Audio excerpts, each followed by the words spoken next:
Good evening, everyone. I'm calling to order the October 10, 2023 meeting of the Southborough Select Board.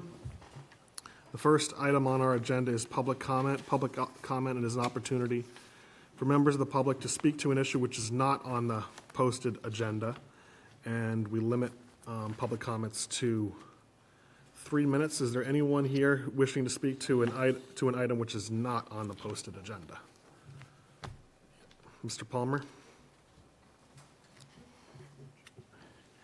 And I know, as you see, we've got a pretty...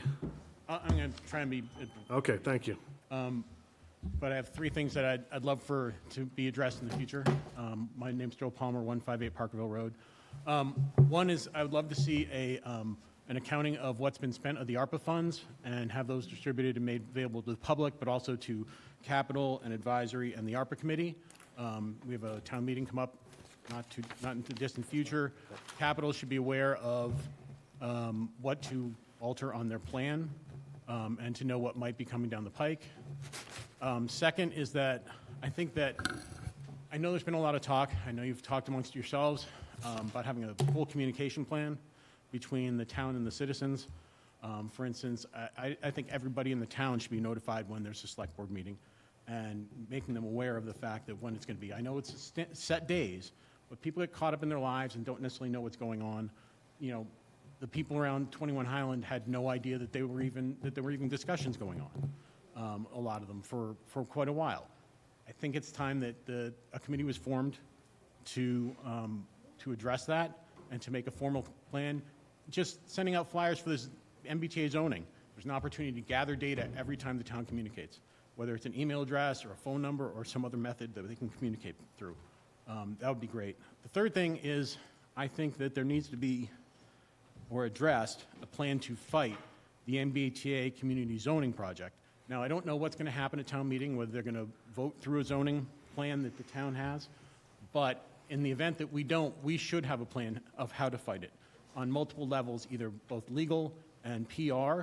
I know that there are other towns in that zone that have less of a mandate than we do, so there may be room for us to at least negotiate with the state over the MBTA communities. But we need to have a plan of how to do that, and I think part of it involves soliciting our rep, our state senator, maybe even people higher office, governor, lieutenant governor, to come and to explain to us why here in this small town, why our mandate is the same as towns much bigger than us, why towns that have a much less state burden. We already have the train station, we have the Pike, we have Route 9, we have the MWRA, and we have the pipelines all running through this small town. Most towns much bigger than us have nothing, or maybe a little piece of the state infrastructure. We have a ton of it.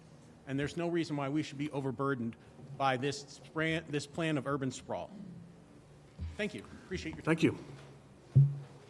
Okay, are there any other public comments in person or in the audience? No? Okay.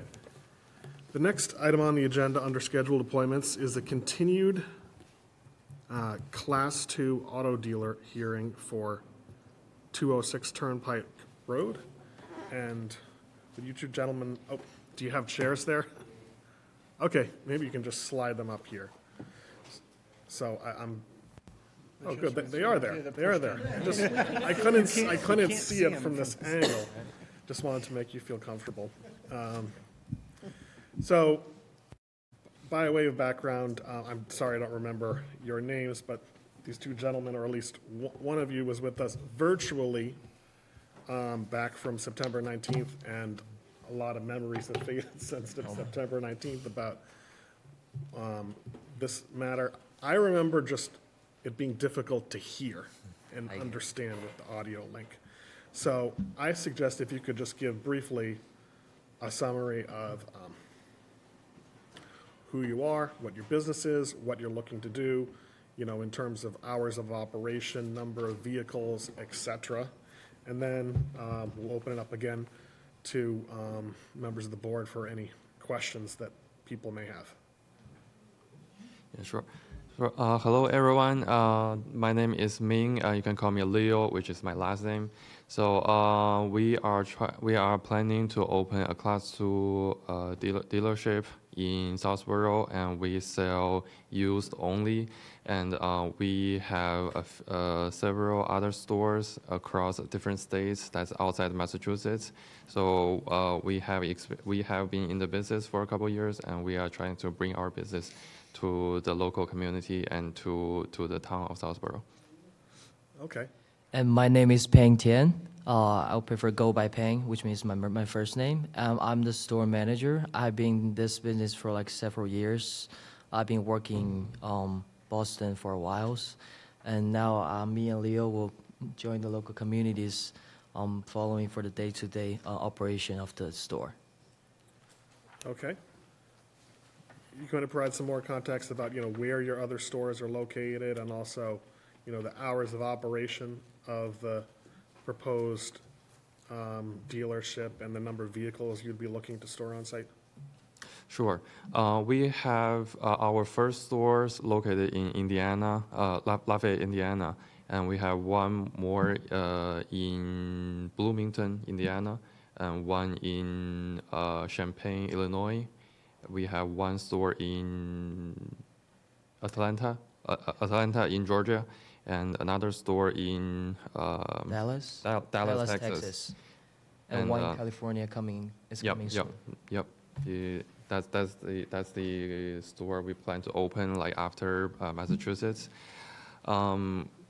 We are trying to focus on the mid-tier priced used vehicle, so that will be a big section of the used auto market, and we hope that can bring in the business.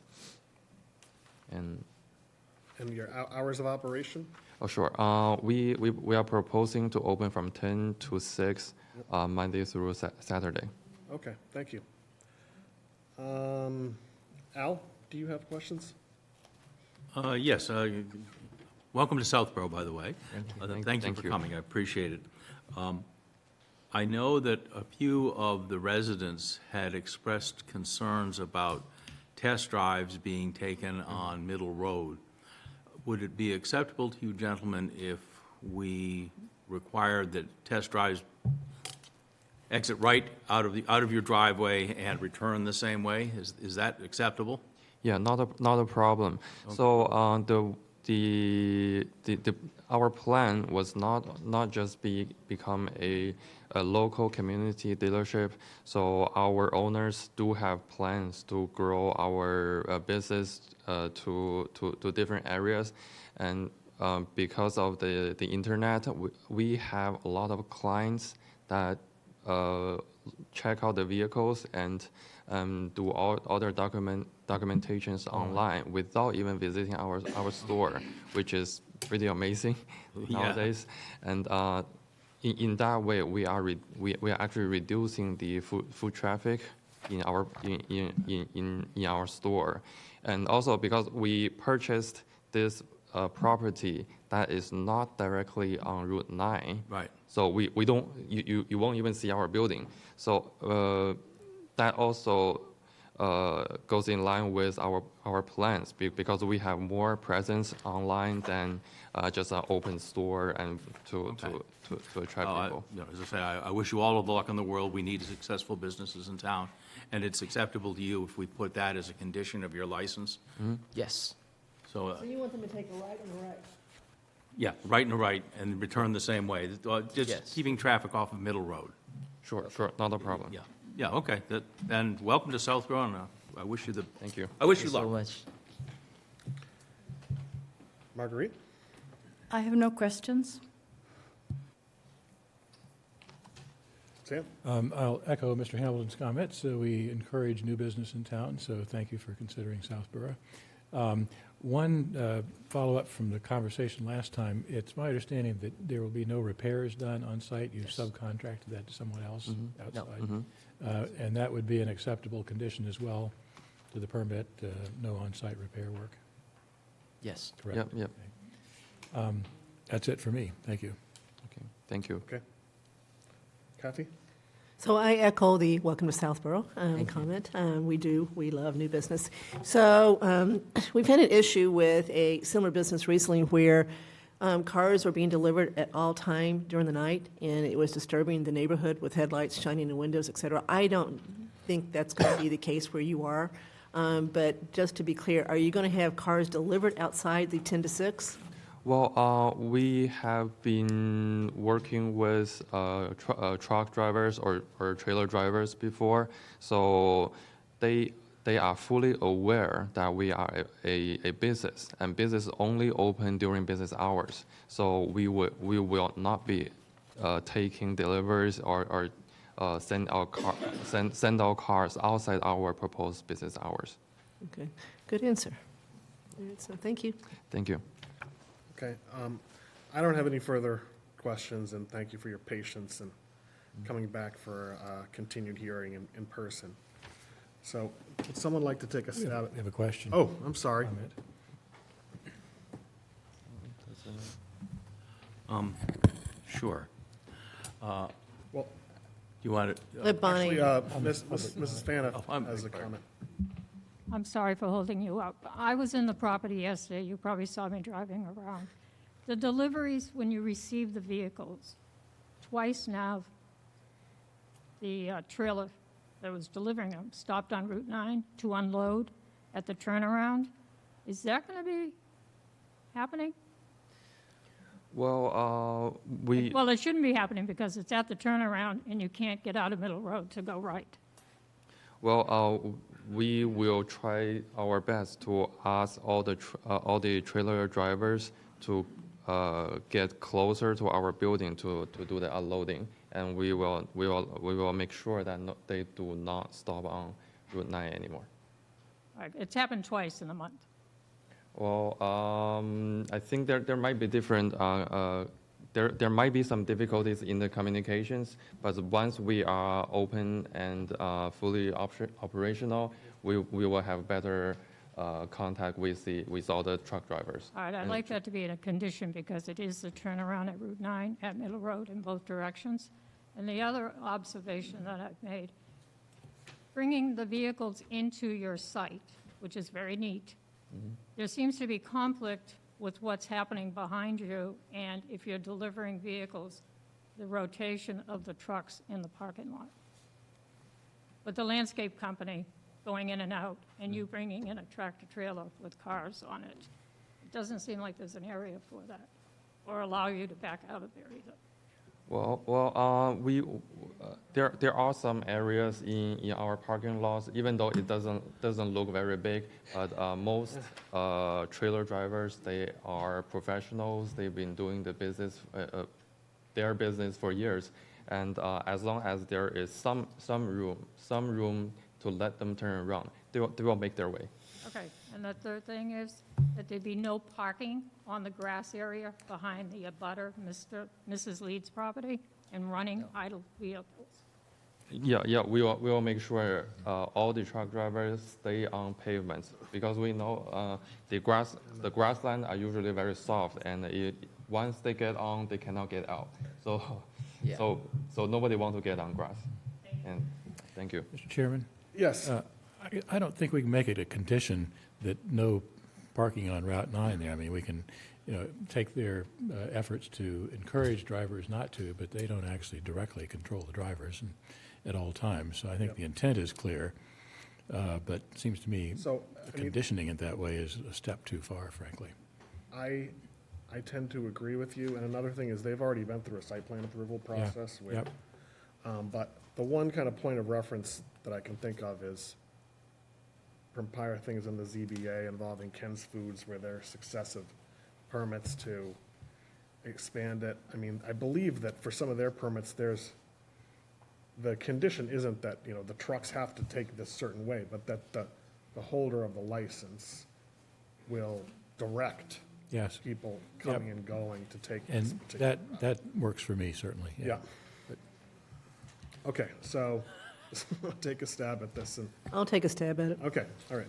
All right, so I move to approve the application of CAC Auto Group, Boston LLC, for a Class II used car dealer's license with the condition that all test drives will be made by requesting the test drivers to take a right onto Middle Road and then a right onto Route 9 when they're making a test drive and reverse it on the way back. And condition of repairs. And Off-site. that's actually in here. I mean, they've got the contract. And the condition that all repairs are done off-site pursuant to the contract that we have in front of us. Second. Do you want to add Mr. Dennington's No, that sounds good. intent? Okay. I'll second then. Okay, all those in favor? All those opposed? Oh, and now we need to close the public hearing? Right? Okay, I move that we close the public hearing. Second. All those Welcome in to favor? Southborough. Thank you. Thank you. Yeah, and if you have a little, any other information you want to give about your business to people here, it's a good opportunity to, Hand out your business yeah, cards. that's right. Yeah, we will prepare that. And even though we are our main market is online, but we are still open to the local community. So if anyone want to buy a new car, just come to our lot and Okay. check it out. All right, thank you. Thank you. And thank you. The next item on our agenda is an update from the Golf Course Committee on the golf course. And in particular, consideration of capital improvements from the golf. Excuse me. Could you just go outside? Thank you. Good evening. Okay, and Mr. Schoner? Yes, All right, could you just introduce yourself and? my name is Tony Schoner. I'm the chairperson of the Southborough Golf Committee. I sent in slides. Do you guys have the slides get the available? slides. Yes, Jay has them. Okay, so we can walk through them.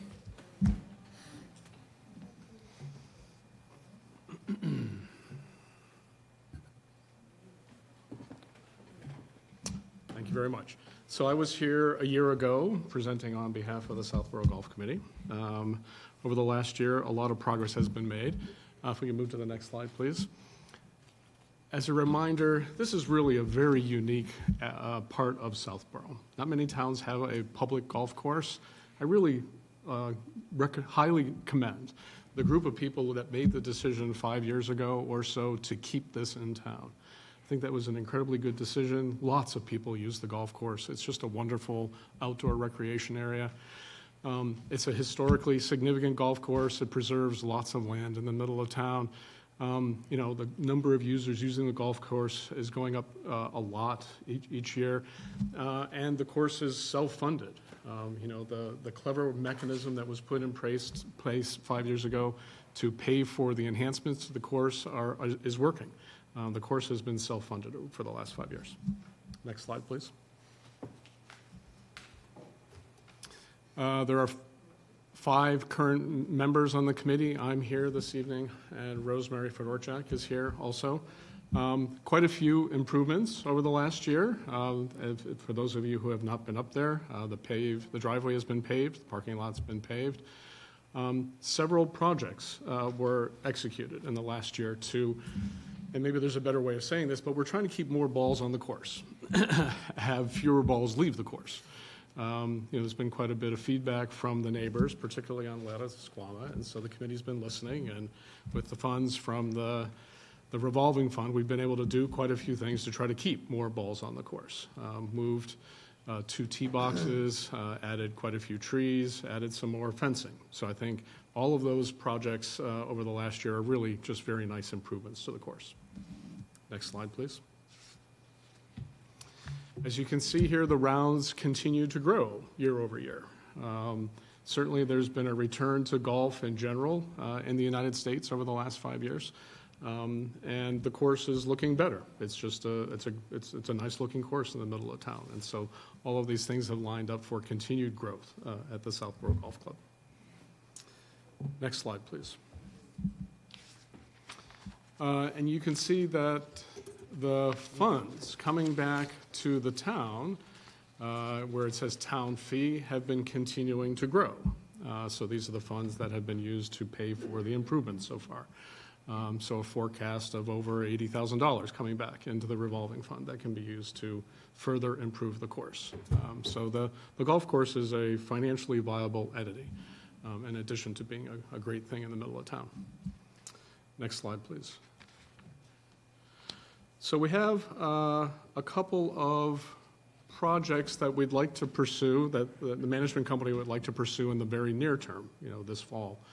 Improving some drainage on the first hole, improving the cart path on the third hole, refurbishing a number of bunkers that haven't been refurbished in over 20 years, and installing some additional netting on Lattisquama, again, trying to keep balls on the course. So it's not entirely clear to me how these funds get approved, but if you guys have a role in approving these funds, we'd like your approval, so that the funds could be spent from the revolving fund and pursue these projects in the near term.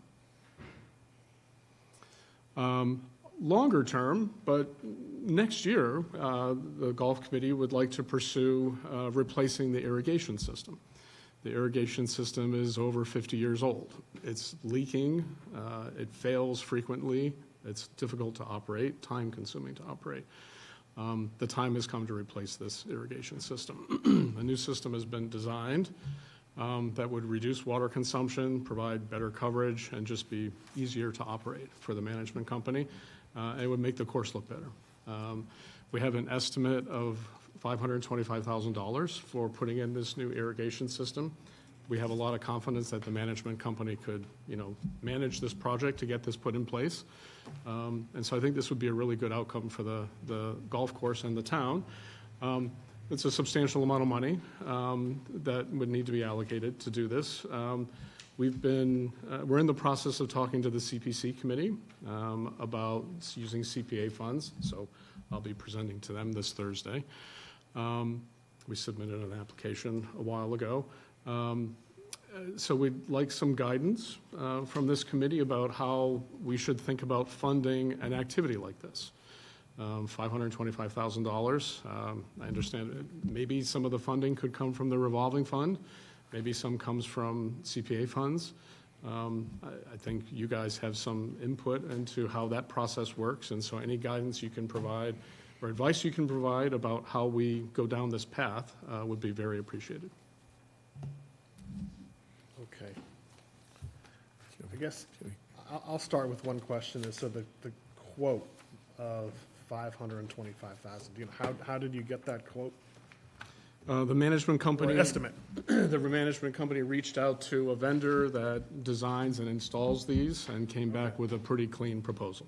Okay. So we have drawings and estimates of equipment and installation times, and so we feel like we have a pretty good estimate from 9 months ago now. So that number would help to inform, like, the up to number in a town meeting warrant article, but then it would go out to bid before you actually did it. You get multiple bids, so that it might come in more favorable, particularly based on the time of year that you put out the bid, maybe? I don't know how to answer that one. Okay. I don't know. Except that we're a year away from doing it, too, so you've got the inflation part. Yeah, okay, And understood. this was a contractor, I believe, that the management company has worked with. That's correct. So it's people that they have experience with and presumably have some confidence in that number as far as we know at this point. So Okay. that's encouraging. Okay, well, I mean, I have definitely heard about the antiquated nature of the irrigation system, and I think it's worth making a long-term investment in the course, since it's something that is generating a lot of benefit to the town. So, I mean, what you're looking here is how to structure it in terms of, first off, is it CPA eligible, Yes. confirmed? So from talking to the Okay. head of that committee, they've said All right. yes. So, they have to follow their process, and so I'll defer to Mark, and you guys know more about this than I do. And it would come out of the open space bucket? Recreation bucket. Recreation Yeah. budget, okay. Yep. All right. The issue is whether there's enough money to do it. So that's what they're debating, because they've got some competing projects that are Yeah. being proposed. So we will work on this. We will get this figured out as far as how Can to get you- this done. I mean, one of the things I've thought about, obviously, other people weigh in here too, is you could do some combination of both. And could you kind of bond or borrow against part of future revolving fund receipts? So the good news is Brian's sitting in the front row, so if I get this wrong, he can jump up. If you remember when we did the bond for the new turf at 9/11 Field, and that originally was a 5-year permit with DEP. And I believe there were projections put together for a 15-year bond. Bond council would not approve that because the bonding period went beyond the permit, and there was no guarantee that permit was going to continue. The same way here is that this amount of money is likely going to mean a bond which would be longer than the contract we have with the management company, which is 5 where the years? revenue is derived from.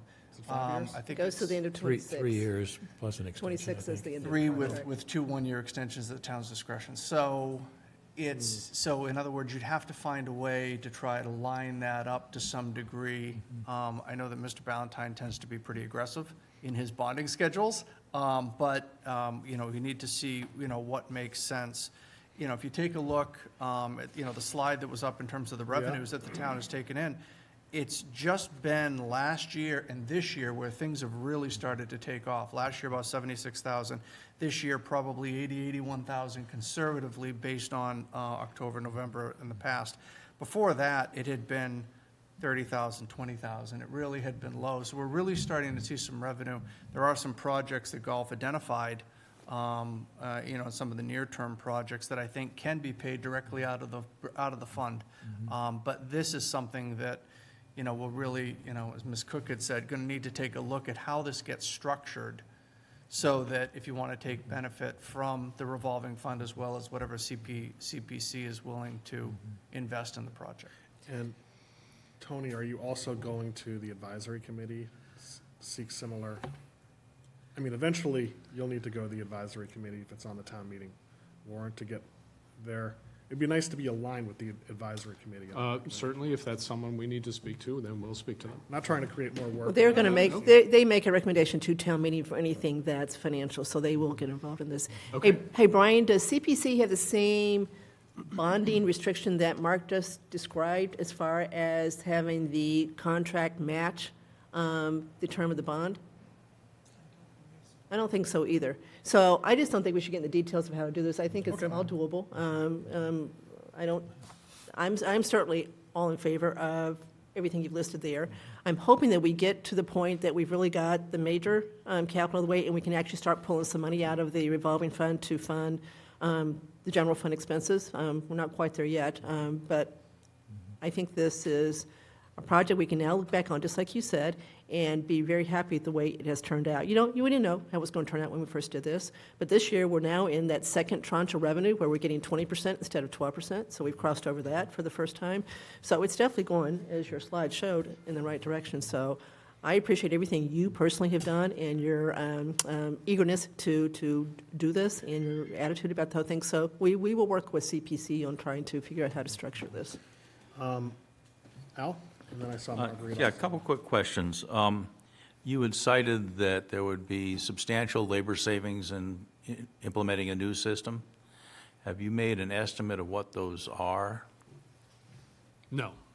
So we could ask the management company Yeah, to I mean, give us some guidance on. Labor savings are that's- measured in dollars and cents. That's a very and good question. So Dollar and that's some- cents can be used to fund. Yep.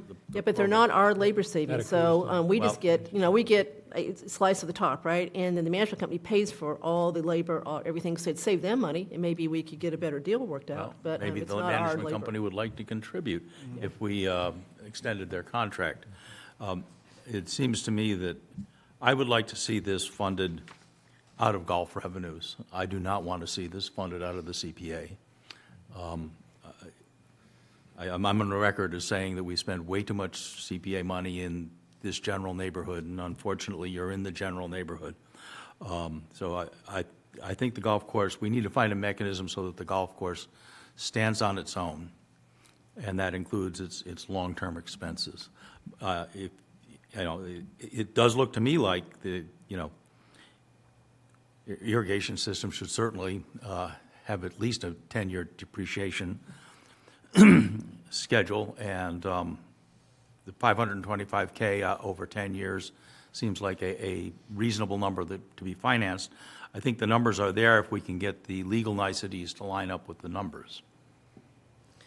So I actually the opposite. I'd much rather see it funded through CPA, because CPA has to use money for certain purposes and then free up the revolving fund to be able to use against general fund expenses. We can talk about this. I don't think we're going to decide this tonight, but. CPA has a state match in there as well, so. That's right. Marguerite? Two questions. One, can you just briefly describe to me what the parts are of this irrigation system? Is it piping underground and then pumps? And surely 50 years ago, it looked a lot different from what you put in now. So yes, it's an underground sprinkler system. There are pipes that get run throughout the property. And we have a diagram. I don't know if we have access to that. I sent you a diagram. I don't know if it's easy to put up on the screen here. But we have a diagram that shows where the pipes go on the property, where the small, it's up there right now. It shows where the pipes go on the property, where the heads would be, the sprinkler heads would be. It shows where the connection is to the water supply. So, it's an effective sprinkler system for a golf course, for a public golf course. We've had quite a bit of discussion about, is this the right kind of sprinkler system for this golf course? And we think it is. It's a lot bigger than what's currently, or is it the same footprint? I don't know if I could describe it as bigger. It's a dramatically better one. The one that's in there right now is simply old and failing. All right. I like that we got promoted to a country club. I know, Southborough Country Club, look at that. So I think that's the wrong term. My wife pointed that out today too, so that's the wrong term. Right, anyway. So could this be done in phases? It seems like to me, just coming to it, it seems like a lot of money. That's an interesting question. I'm going to just give you my opinion, but I could be completely wrong, but I suspect not. Okay. Because I think once the contractor shows up, they want to dig all the trenches, not just, 10% of the trenches. So I think this is a do-it-all-at-once sort of project. And how long would the course be shut down while this was done? Do you know, roughly? I don't know the answer to that. I think the intention would be to do it in a way that doesn't affect play. So it might be able to be done before the season. The goal was to do it early next season, if we can align everything. So I don't know. Let me come back with an answer to that. Okay, I don't I mean, know. it's not pressing. Yeah. So that's a good question. I don't know. I don't know how long the course would be out of play. I suspect either not at all or a very short time. Okay, I can see you've done a lot of homework on this, so. It's a nice golf course, and for golfers, it would be nice to make this change. So we've had a lot of discussion about the irrigation system. All right. So about they now have, the folks that install these, there's a machine that, it's not like you dig up the entire ground, lay the pipe. Yeah. There's a machine that drills a hole, and then you lay it underneath, and then you just need to do some top seeding on top of it. There's also a control system. Okay, And then there is a control system. Yep, there's a computer that controls it all. Yep. So Brian, one more question while you're here. CPA articles that get approved in March have to wait till July 1st? Yes? Okay. So,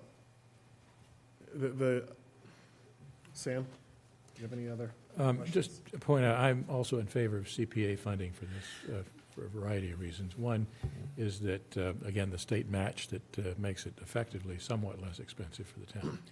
I'd also point out that the lower revenue in the early years on the prior chart partly was a result of the construction that was going on at the public safety building, and was a real disruption in terms of the course operations there. And frankly, it made it a lot harder for the management company to generate margin on that business. So they suffered from the low revenue for several years there while that settled out.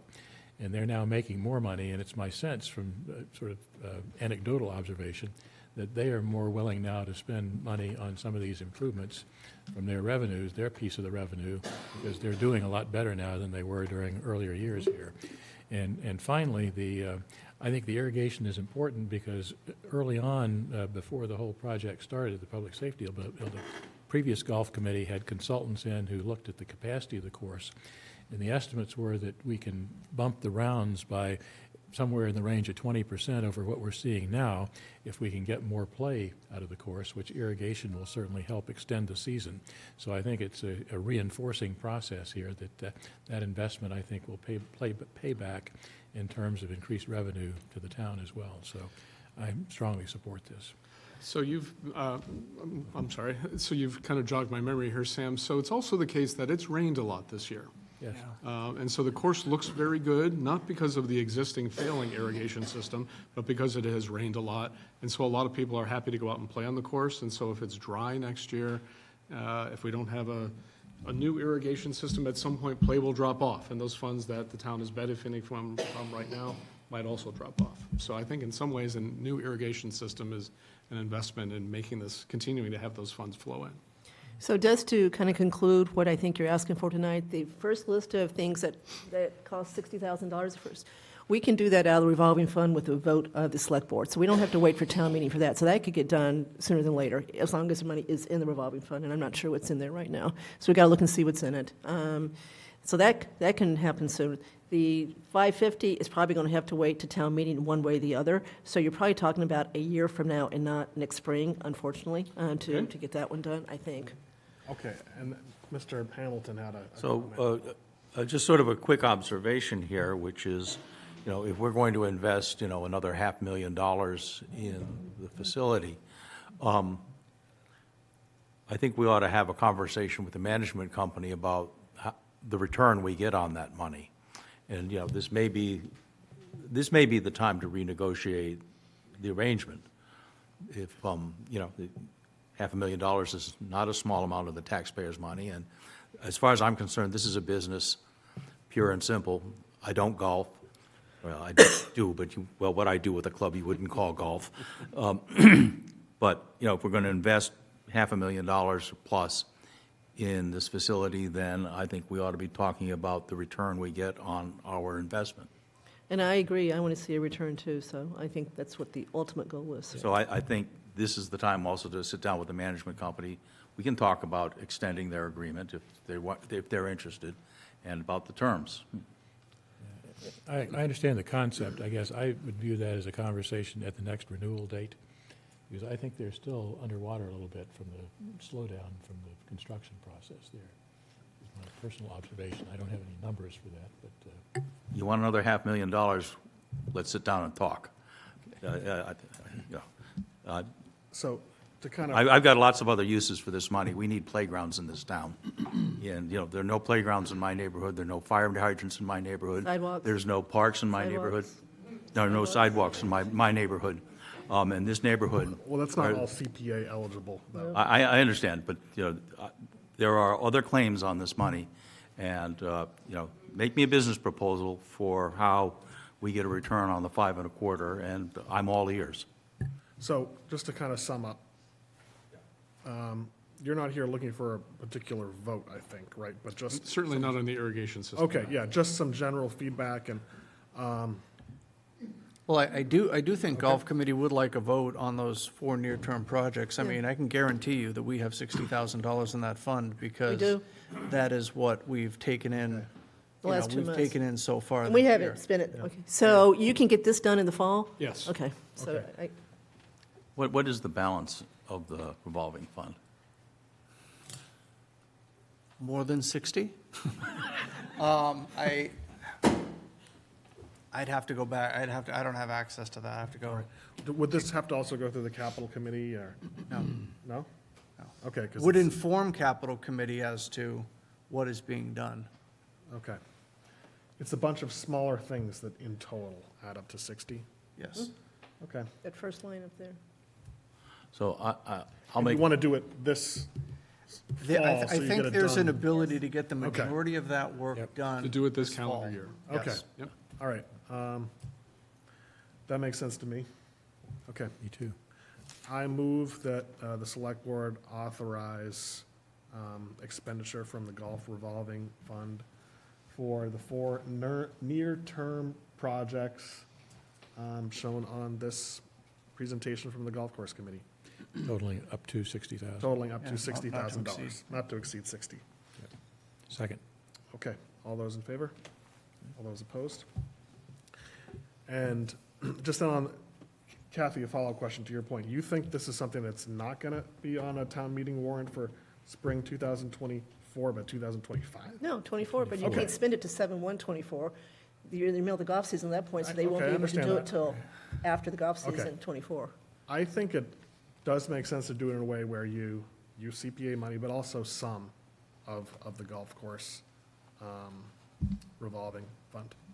I think it depends on what the CPA fund buckets look like. Yeah, and I'm thinking, are there any other competing recreation projects? They've for got this? Is 3 the- in total. The Lundblatt Field? And they've got the trails.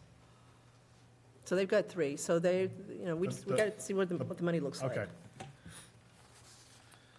All right, well, if there are no other comments, we got a busy agenda tonight. Okay, thank you very much, Mr. Schoner, and everyone on the time, Golf everyone. Course Committee for your good work. Thank you. Okay. All right, so do we have our presenters for the retiree health plan here? Okay. Okay. So the next item on our agenda, which I think a lot of people are here for, is a presentation on and a vote on changes regarding the town's retiree health insurance plan. And Jay, do you have, okay, you got the slide show up? So, That's fine. okay, so, Brian, would you like to speak first or introduce our presenters? Why don't you take it from here? Absolutely. So, thank you for having us tonight to decide this sensitive and important topic. I know we've kept you apprised that we were looking into this, and as you understand, our renewal date for the retiree insurance is January 1st of '24. That's when we always do it for a year-long term. And every renewal, active or retiree, we always take a look a little bit ahead of any changes that may be, in the offing. Do we want to change providers for a reason? Do we want to change the level of benefits? All sorts of questions. So in spring, we started this, early spring, I want to say, and started having at least conversations about it. And so in ways of introduction too, this is Rusty Short from Rusty NFP. Short and Ken Lombardi from NFP. NFP has been with us a long time, probably well before me. And I think they were EBS Foran originally, but so we've had the gentleman here for a long, long time, their services. So they had suggested looking this year into this Aetna plan. And it's not, there's been a lot of confusion a little bit about it because it's not your typical Aetna plan. It's a somewhat of a custom Aetna plan. So people expected you could go on the Aetna website and just see this. You can't. It's something that's in Massachusetts and been in multiple communities in Massachusetts, but it's not something that you can find on their website, which is important because we had a lot of questions about that, about, how the plan wasn't exactly the best on the websites and, certain things that were located on there just didn't apply to this particular plan. So I think the best way of doing it is I planned on letting Ken and Rusty explain this plan, just in layman's terms, how can it be? How can we be going down in price but up in benefit, or the same benefits, at least retaining benefits? Because people, on the face of it, it makes you hesitate, just how can that be? So I think that needs to be explained, and just the emergence of these plans, and I think what, in my discussions with these two gentlemen and also Mark, how maybe the future of a lot of municipal plans in Massachusetts may start going in this direction. So, and why that is. Some of this stuff gets very wonky, but I think it would help to just take a few minutes and listen to their explanation of how this all came about and what it is. So with that. Do we want to put up the spreadsheet that shows the 5 plans? Can we do Sure, the Excel. Thank you, Brian, for a pretty detailed explanation, and you've been paying attention to all the meetings we were in, that's for sure. Joke. We're gonna put Can up- you hear him, Terry? Yes? Okay, yeah, if you can, We're going to we're going to put up a slide that shows all of the town retiree plans that are available today to the membership. And then we'll kind of work backwards from there. This gives everyone sort of a 30,000-foot level of where we are today, what was considered, and then what the recommendation was. Okay. Maybe just shrink that a little bit to grab that, the financials at the bottom. Okay, that should do it. The health insurance plans here in town, for a number of years, whether they were the active employee plans or the retirees, were provided by multiple insurance carriers. And for various market reasons over the last several years, carriers exiting the marketplace, consolidation, economies of scales, what the town had done is consolidated the multiple plans for the active employees, for instance, and have created some savings for the employees and kept benefits robust and have not created any network disruptions. That's on the active employee plans. So most of the plans that were offered under the retiree plans were sort of offshoots of the active employee plans over the years. And that's the reason why we have Fallon and Blue Cross and Tufts as options for all of the seniors. It made sense to consider these plans at a time when members were leaving those active employee plans with those carriers and continuing that same level of coverage and provider network with these retiree plans. But these have all changed over time as well. As an example, the Fallon Senior Plan, which is a Medicare HMO, has some limitations with some of the group practices here in central Massachusetts. If you're in that plan or you're joining that plan, you can't use certain providers in the UMass group healthcare system. And likewise, the Tufts plan works similar. There's some limitations as well. That was the reason for the larger plan options, the Blue Cross Blue Shield Medics, which was a Medicare supplement, no restrictions for access of care. The Tufts Medicare supplement, no restrictions to access of care. But as you can see from the price points, they're getting very expensive. Because of the nature of the way they're arranged, the way they're underwritten, and the way they're priced, they're quickly becoming very expensive. So the market is now looking at, as Brian had mentioned, this new program called a Medicare Advantage PPO program. So this is newer to the marketplace, not brand new. It's been around for a while, about 4 or 5 years. But it's newer sort of as we've been looking at options for the retirees. What we've uncovered with this plan is that by the town joining this program, replacing all of these 5 plans with the Advantage, Medicare Advantage plan from Aetna, this is through a sponsoring organization called the Mass Strategic Health Group. So in effect, the retirees would be getting their health care through a consortium, again, another way to drive economies of scale, where the price point is now much more manageable and pretty much guarantees everyone a reduction in cost and premium contributions for the next year. And there are price point guarantees over the next several years as well. So there's a lot of, if you will, confidence in making this recommendation. More importantly, the benefit structure is identical or improved over the current retiree plans that are offered to the membership today.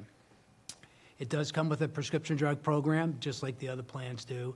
There's no out-of-pocket cost for medical care services that are covered by Medicare, just like the other plans do.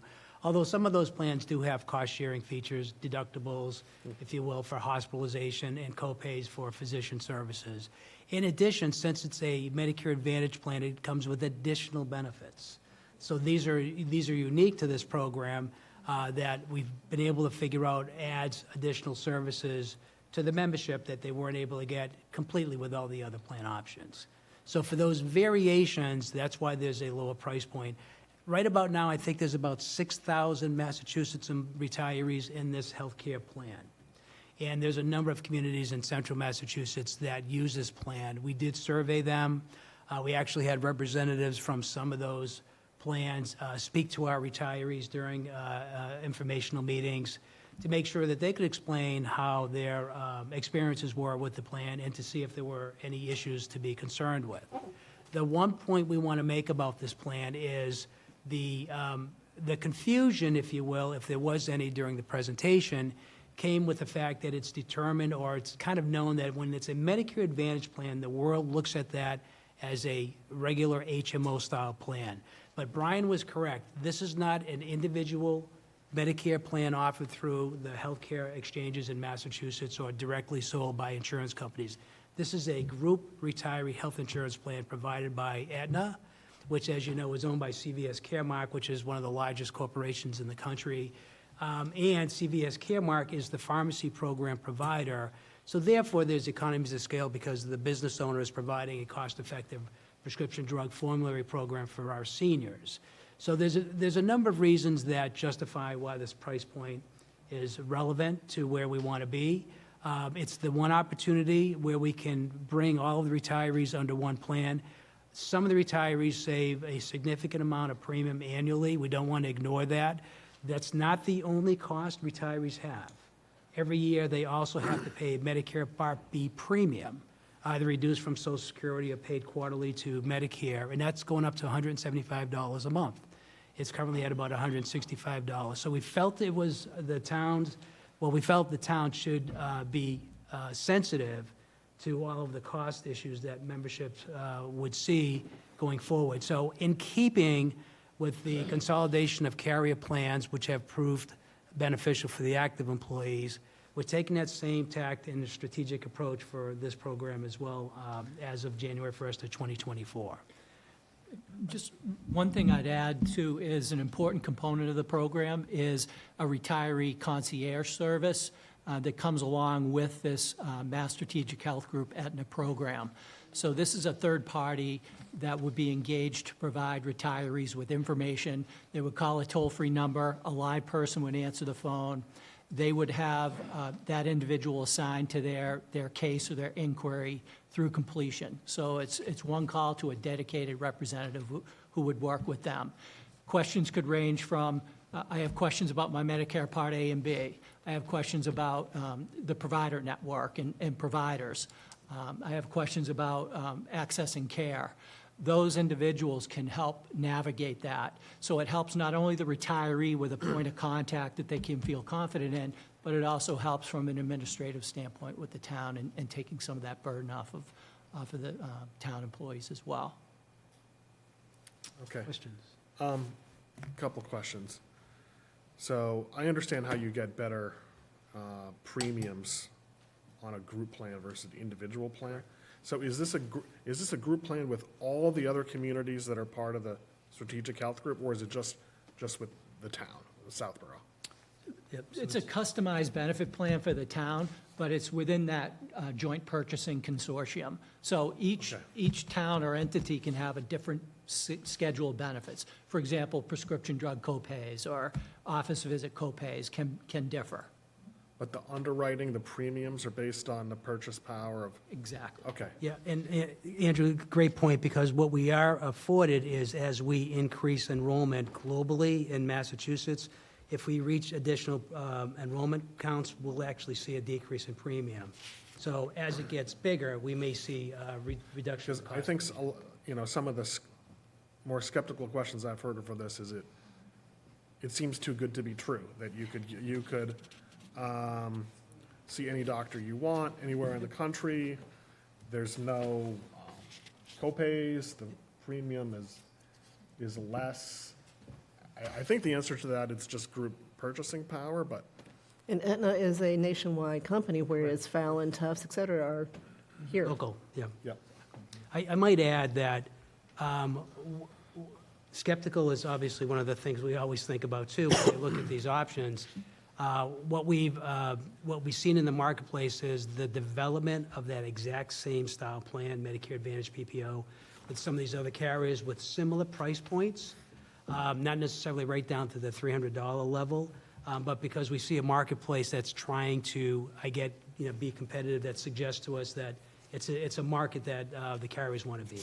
And like what kind of legal entity, if any, is the Massachusetts Strategic Health Group? I just quickly looked, if you Google them, you go to their website, has something about .32 Health, and I think that's the parent company now of Tufts. So is it that Sure, the so. Strategic Health Group, they have a partnership with Aetna, or they No, are it's a- part They of have a Aetna? contract with Aetna. It's a great question. So the Strategic Health Group is formed under Section 32B of Chapter Okay. 32B in All right. Section 12, which identifies that a group of communities can band together for purchase of health insurance. All right. And so we've actually kind of done that with the town. Oh, of the active, Northborough is that the Northborough. same for the active? Yes. Okay. So this style plan comes with obviously the arrangement of a number of communities, Northbridge, Oxford, Grafton, Franklin, Mendon Upton Regional Upton. There's Schools. quite a few other communities, City of Fall River. There's a number of other communities that are involved in this program. Thanks. I guess I'm going to now open up to some other questions. Marguerite, do you have any questions? I had a couple, yes. What I've been hearing from retirees is concern about continuity of care with their doctors, obviously. That's very, very, very, very important. I look at this and I think, how is Aetna making any money on this? This is like when you get cable and they give it to you for almost nothing for the first year and a half, and then suddenly, is every other carrier going to be driven out of existence? I mean, it seems like it's a familiar kind of, I mean, I'm not saying I'm for it or against it, I'm saying it's a familiar sort of lost leader kind of thing. Do you know what I mean? Well, we'll What's the backstory on this? So I mean, we'll suggest to you that, and I mentioned the whole pharmacy program, so Yeah. all of these plans come with a Medicare Part D prescription drug program. And the way the government provides reimbursements to carriers that provide that benefit is to give those carriers usually credits for providing these Medicare plans, usually as much as $600 or $700 per participant per year.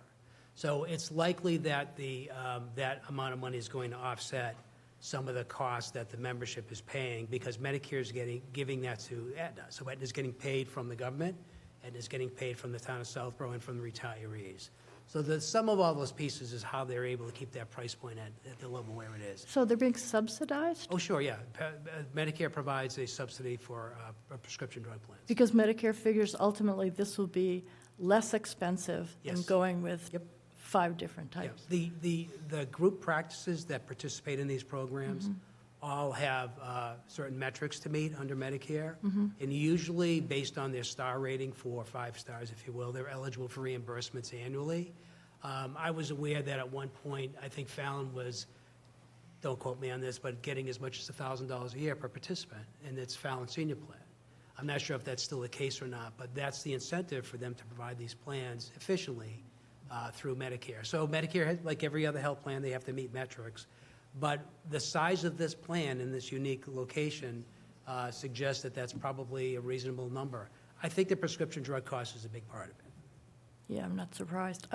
My other question was, I called a provider in Boston today to ask, I called their billing office if it was, that they had 3 Aetnas that they didn't take, but I wasn't quite sure about which specific name I should have given to them, and I think I'm probably not alone. I mean, I just was calling to discover how easy it would be to find out if you had a crucial condition that needed continuity. How could you find out whether your specialist was in the plan? And I'm still not sure. I tried calling the concierge, but it was too late at night. Well, there are provider lookup links that can be provided, and we will do that if we're moving forward. And also, this is a group, Aetna group Medicare Advantage plan, so the distinction needs to be made from an individual Medicare Advantage plan. So sometimes there's confusion there. But essentially, it really comes down to, and this is where Retiree First can also help as well, is just orienting the physician's office around the fact that it's just a very simple billing process to bill Aetna. So if they're a Medicare accepting provider, they can contract and bill Aetna for the service. So from that provider standpoint, if someone on one of these current plans is seeing a Medicare provider, there's no reason why they should not be able to continue to see that same provider. And thank you for that. I mean, I realize health insurance is, Complicated. yeah, it's big for everyone, especially as you get older. You want to make sure that you can see who you want to see. If this turns out that it doesn't work out after a year, can we get out of it? Yeah, we don't have an long-term obligation, and we certainly can go back to the marketplace if needed. We can tell you that all the existing clients have not had any a issues at problem. all. I understand, yeah. But if it, To answer your question, yes. yeah, so do you have to write that into the contract, or would it just be there? It's an annual renewal, so. Yeah. All right. Not So, necessary. because that might be, The contract we signed would be Important to know. 1/1 to 12/31/24. all right, thank you.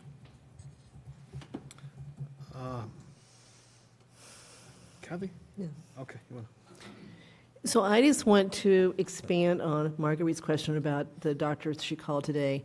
If you remember the second information session, the woman that was there from Aetna clearly said that as long as a doctor takes Medicare, right, you're golden. And 99% of doctors take Medicare.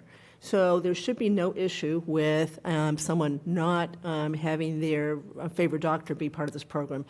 The concept of in-network, out-network goes away with this.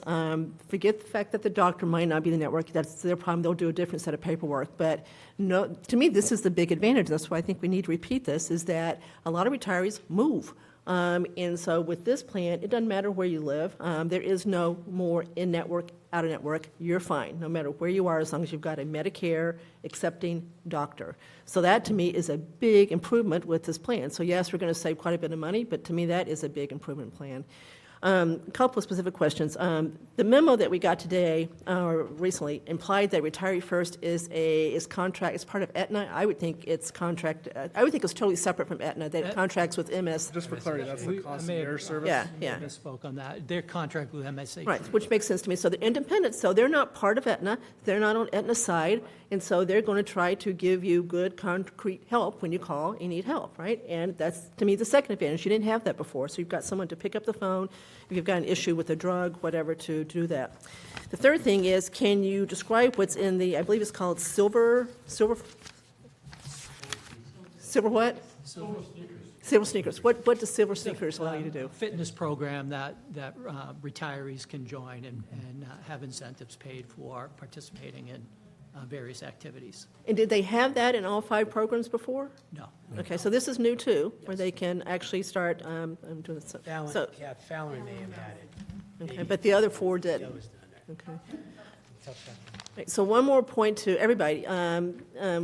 Yes, we can terminate this after a year, but a guarantee that we've got from Aetna is that we already know what the max increase in cost for 25. So we know what the rate is for 24. That's what we've got in front of us, 1/1/24. But they've also said this is what the rate's going to be, 1/1/25, no more than a $10 increase, which is 3%, which is a pretty good increase if you have looked at what medical insurance costs have been the last few And the years. renewals here on the screen for 1/1/24 range from a rate hold to 5%. So, 5% is typically what we've seen, some That says even rate higher. cap includes no more than $10. Right, so I'm just taking the 10 over 300 and saying that's 3%? Okay, all right. Okay, that's where I got my 3%, so that's pretty good, too. And, they've been doing this group has been in place for about 5 years, Marguerite, so they've got 5 years worth of experience. They're already telling you what the rate's going to be for the next year, so they've got to have some confidence they've got the rates right as far as being able to provide the service and still make some money off this. So, all right. Okay, Sam? Thanks. As you folks, I think, know, this is the 3rd time I've seen this presentation, so I think I got a pretty good understanding of what the proposal is. I spent the last 20 years of my day job in the healthcare business, so I think I've got a pretty good understanding of what's going on in this part of the world. Not to pick nits on it, but I think this is a good deal for the town. I think it's an even better deal for the retirees. There is certainly always a concern about change, and that the unknown is sometimes anxiety-producing, certainly. But it seems to me that overall, this is a real plus for everybody, and I'm comforted by the fact that the concierge support that you talk about provides a mechanism for people to get answers to questions on an individual basis.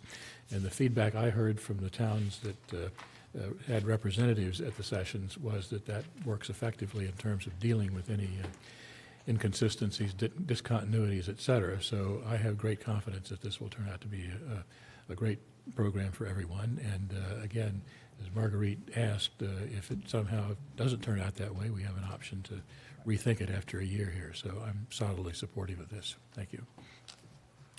Al?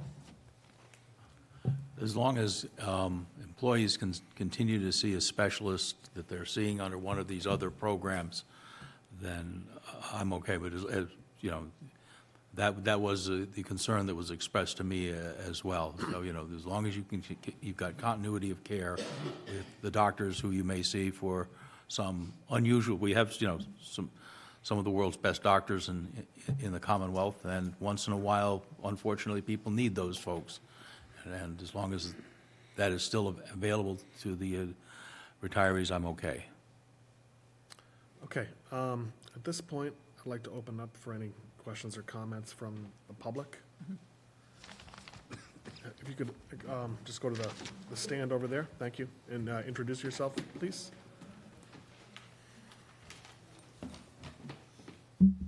Good evening. My name is Paul Pasinski. I am the retired Public Health Director for the Board of Health in Southborough. I worked for the town about approximately 25 years and retired several years ago.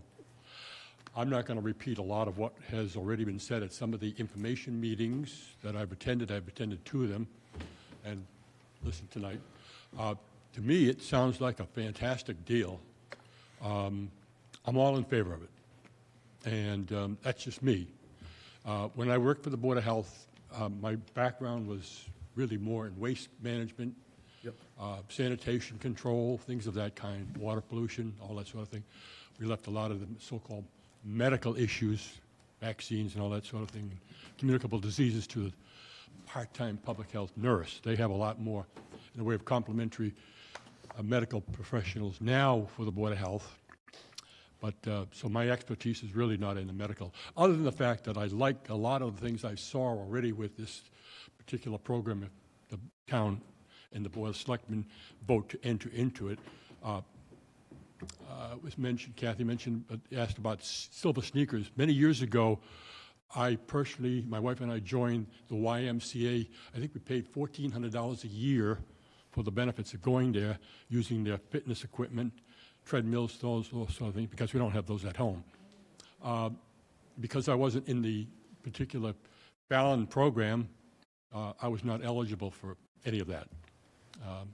So that's the other thing is when they mentioned the concierge, it sounded to me like a fantastic addition. I know there's different types of concierge for different health plans. I happen to have a relative who paid many thousands of dollars for that particular add-on to his insurance. Of course, it does cover some of the medical issues. But to me, looks like a very definite plus. So that's all I have to say, unless anybody has any questions of me personally, what little knowledge I have. Thank you very much. Thank you. Thanks. Appreciate it. Any other questions or comments?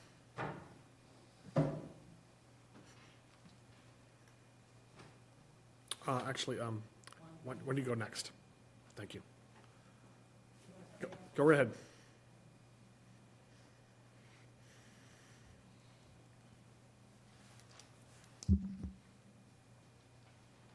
It's very difficult to get a lot of information online. As it was stated, it's not online.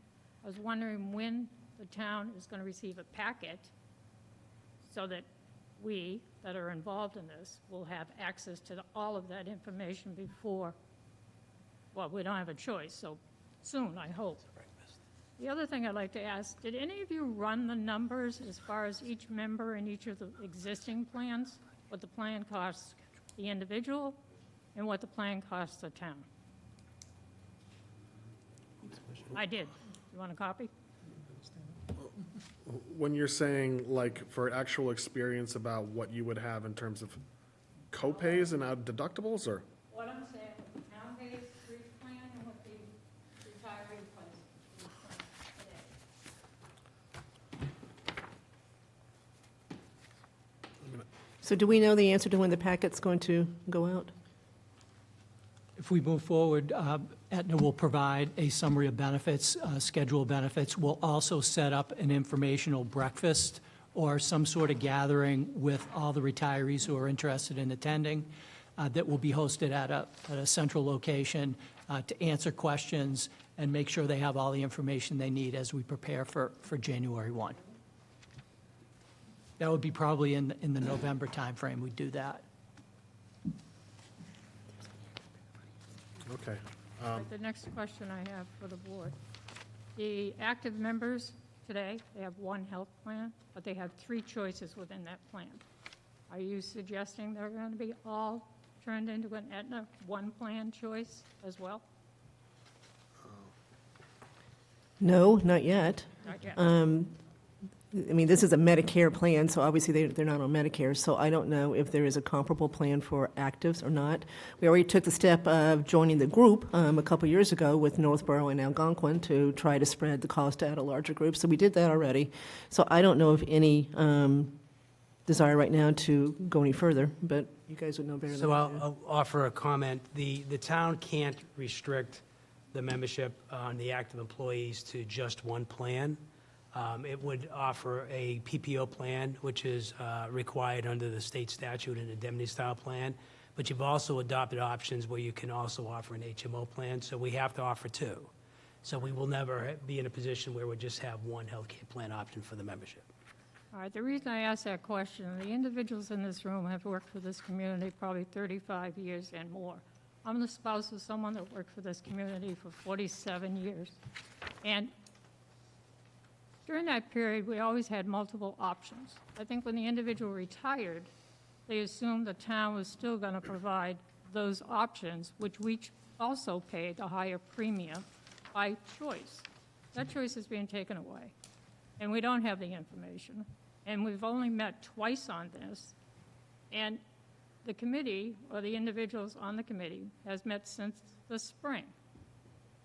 And I think they had a total of 5 meetings.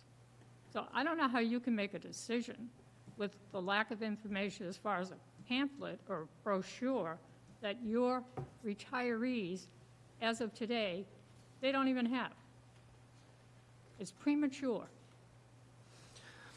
I don't agree with you, Bonnie. I think that we have spent a lot of time looking at this.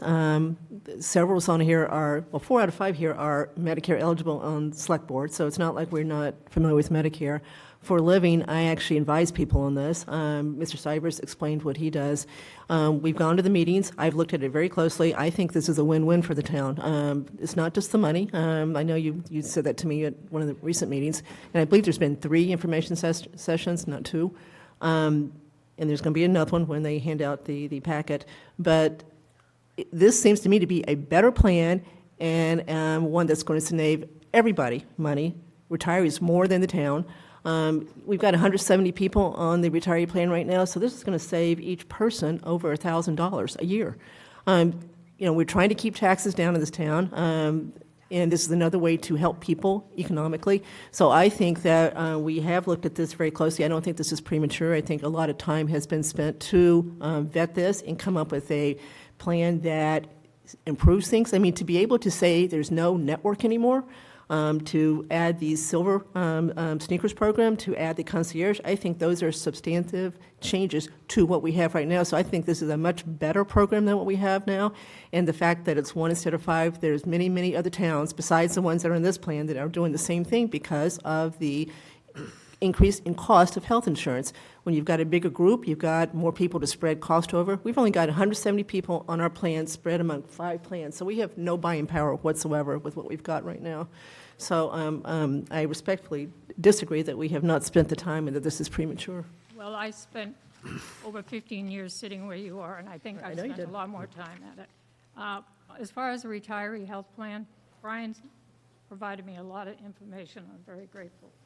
I asked him how many employees, active employees there were. I gave you the information. There's 256 in 2024. And the retirees in 2024 were 226. I'd like to know why that number is only 168, 189. The regional school office, the administrative office, can pick from Southborough plan or Northborough. Is the difference the regional district's office? I'm not sure what she's asking. There's a discrepancy in the numbers on the plan. So 224 retirees versus 189 on the. Yeah, we think the difference is the retirees that are on the active plans. If they're that not aren't Medicare on the- eligible. Because some retirees have to be on the active plans, they don't qualify for Medicare. So That's probably. Because they're not 65 yet. Yeah. And/or they didn't have enough quarters, Kathy, to qualify for free Medicare. Right, they couldn't have the 65, right. So there's a little bit of mix there. I would like to have, But the regional office can participate in this. Any employee in the district can participate in Southborough's choice. They have in the past, between the two towns, For retiree. okay. retirees.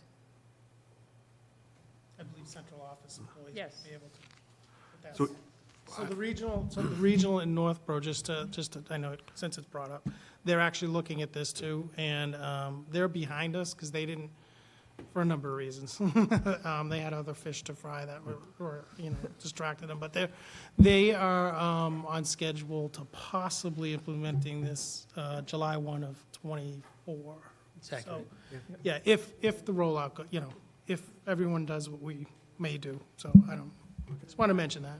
The All right. very last question. Thank you. If we opt out of this, we accept it, town accepts it, we're enrolled in it, and we opt out of it. The only other option we have, if the town doesn't have a second choice, is to go into a public Medicare plan. Correct? If there's not a choice, because we're not satisfied, we don't have another option for the town, retirees. Correct? You're talking about if after a year or two, people No, didn't just like it? They don't want this. They opt out. They want to stay with their traditional Medicare and their Medigap plan. So, yes, they could do that, and That's they'd have to absolutely pay correct. for the They Medigap themselves. Right? Everybody's going to still do the Part B. But what That's is the process? How long does it take to get back into an outside vendor? So then joining the group plan here would come at next year's open Open enrollment. enrollment, yeah. Okay. All right, and then you had a comment, and then I think there's one person in the audience? two, Two, okay. maybe one right there. Yeah, two. Two? Okay. Could you please introduce yourself? Sure. I'm Penny Morse. I'm a retired teacher. And as you called to find out whether this insurance was accepted, I have, over the course of the time that I've learned about this, checked with 4 specialists in person and 2 primary care doctors, both mine and my husband's. And I knew the plan. I showed them all the paperwork, and every single one of them told me they do not accept this insurance. They did tell me that because I'm an existing patient, they would take it for me. And then my concern becomes, as we age, we're all getting into medical crises and needing a whole slew of specialists. And what happens if I need now a specialist that I don't have a relationship with? Just because the doctor accepts Medicare doesn't mean they will accept this insurance. It's optional for them. And I have great concerns about not being able to get care. It's hard enough to try and get an appointment with a doctor as it is, let alone throw in an insurance plan that they say they're not going to take, and now you're trying to fight with all of these things, and not what you need when you're in a crisis. The other thing is, you were talking about star ratings, and I agree, there's very little online. However, what I did see because there are other states that have groups in a group Aetna plan, and the star rating was like 3.2 to 3.9, which is not very good, and the reviews were pretty condemning. People weren't real happy. They seem to have a high refusal rate, and I asked 2 of my doctors why they didn't take this plan, and one of them said, well, we used to, but everything keeps changing around with them, and you're constantly bickering and fighting over what's covered and what isn't, so we just didn't want to work with them anymore. And the other doctor told me that when he was recommending things and they wanted a prior authorization, They were very, very difficult to work with. So if this is adopted, and this is my only choice, I'm going to go to Tufts, and I will pay out of pocket for the premium for the same program that we have now, the HMO Prime RX. And I really do hope that you will consider the kind of turmoil that as a family we're all going through. At this point in our lives, our health is a little bit more important than saving a few bucks. Do you want to speak to that? Sure. Couple of points that were made. We still run into the issue of folks in group practices not understanding this is a group plan versus an individual Aetna plan that's sold on the marketplace. So that's the reason why Retiree First stands in between the town and the employee and the retiree and the provider. We have yet to have any provider not accept this plan and not bill under the Medicare side of the provision that the plan has. So that's the reason why we're confident that we're not going to run into an issue with a network provider, regardless who the members are using. The current plans today, the plans that are network-based, have restrictions on provider access. The Medicare supplements, still, the two Medicare supplements, they also have prior authorization. They also have referrals on certain things. So for that reason, I don't think there's a huge disruption with what we're doing with the Medicare Advantage plan through the Aetna program. In all of the meetings we had coming up to making the recommendation, for those folks who had asked us to reach out to certain providers, we did all that. And all the providers that initially said they didn't accept it were how it was explained, and they ultimately did say it was fine. So we have not run into that issue yet. So at this point, I think we're confident that we're not going to run into any network issues or specialist issues. Now, the one thing I will always make a point about in health insurance is whenever you're seeking specialist care, it's not always necessarily easy to go see a specialist. Sometimes they do require a primary care physician, give information to the specialist. Sometimes the PCP's referral circle doesn't include certain specialists. That's not the health plan. That would be that business practice that might be stuck in that sort of business environment. But we have not seen any of these issues yet with all the other things that we've been talking about. Thank you. Ryan, I was confused why you wanted to speak to this. I think you can explain to me. My name is Ryan Donovan. I'm the library director, but tonight I'm here as one of the representatives from the Insurance Advisory Committee, which is a group that I sit on. So I just wanted to note, I think Ken and Rusty would tell you that maybe I've given them a harder time than some of the retirees on this. But one of the things I think that's big to note is on the existing plans, we're looking at increases that are about 7 to 8%. There was a concern from the IAC that this would price people out of health insurance, which I think is an important note to consider tonight. The other thing I'd like to just mention is that the IAC is going to continue talking about this, and we agreed to look at how the plan was working in 6 months and then provide a revised recommendation so that we could take a look at the plan, how the plan was working prior to the enrollment period, which we think, because this is new, it was very important to consider. So we can't make a change until a year later after we opt in, but we're going to kind of be looking at this halfway through just to see how it's working. Okay. So that was all I wanted to say. Thank you for your time. Thank you. There's been 2 hands up in the online audience. I'd like to get to those because they were up first, and then I get to you. Is that okay? Okay, thank you. All right, let's see. So Diane Georgia? Oh, okay. Can you bring over Kathy Guilford? Hello? Hello. Hi. Could you just introduce yourself briefly? And we're now, yes. You're on. I'm Kathy Guilford, and I'm here with my mother, Mary Guilford. And we just had a quick question. So if after a year and we find out that this program isn't really working out well, what other options would there be? And would going back to a Medicare supplement be available? Yeah, I can answer that question, Kathy. Yeah, all of the plan options that you see before you, I'm not sure we would ask or recommend that all 5 be continued. For instance, the Blue Cross Blue Shield MedX2, which is a Medicare supplement, and then the Managed Blue for Seniors, which is a Medicare Advantage plan, could probably do the same job that all 5 do today.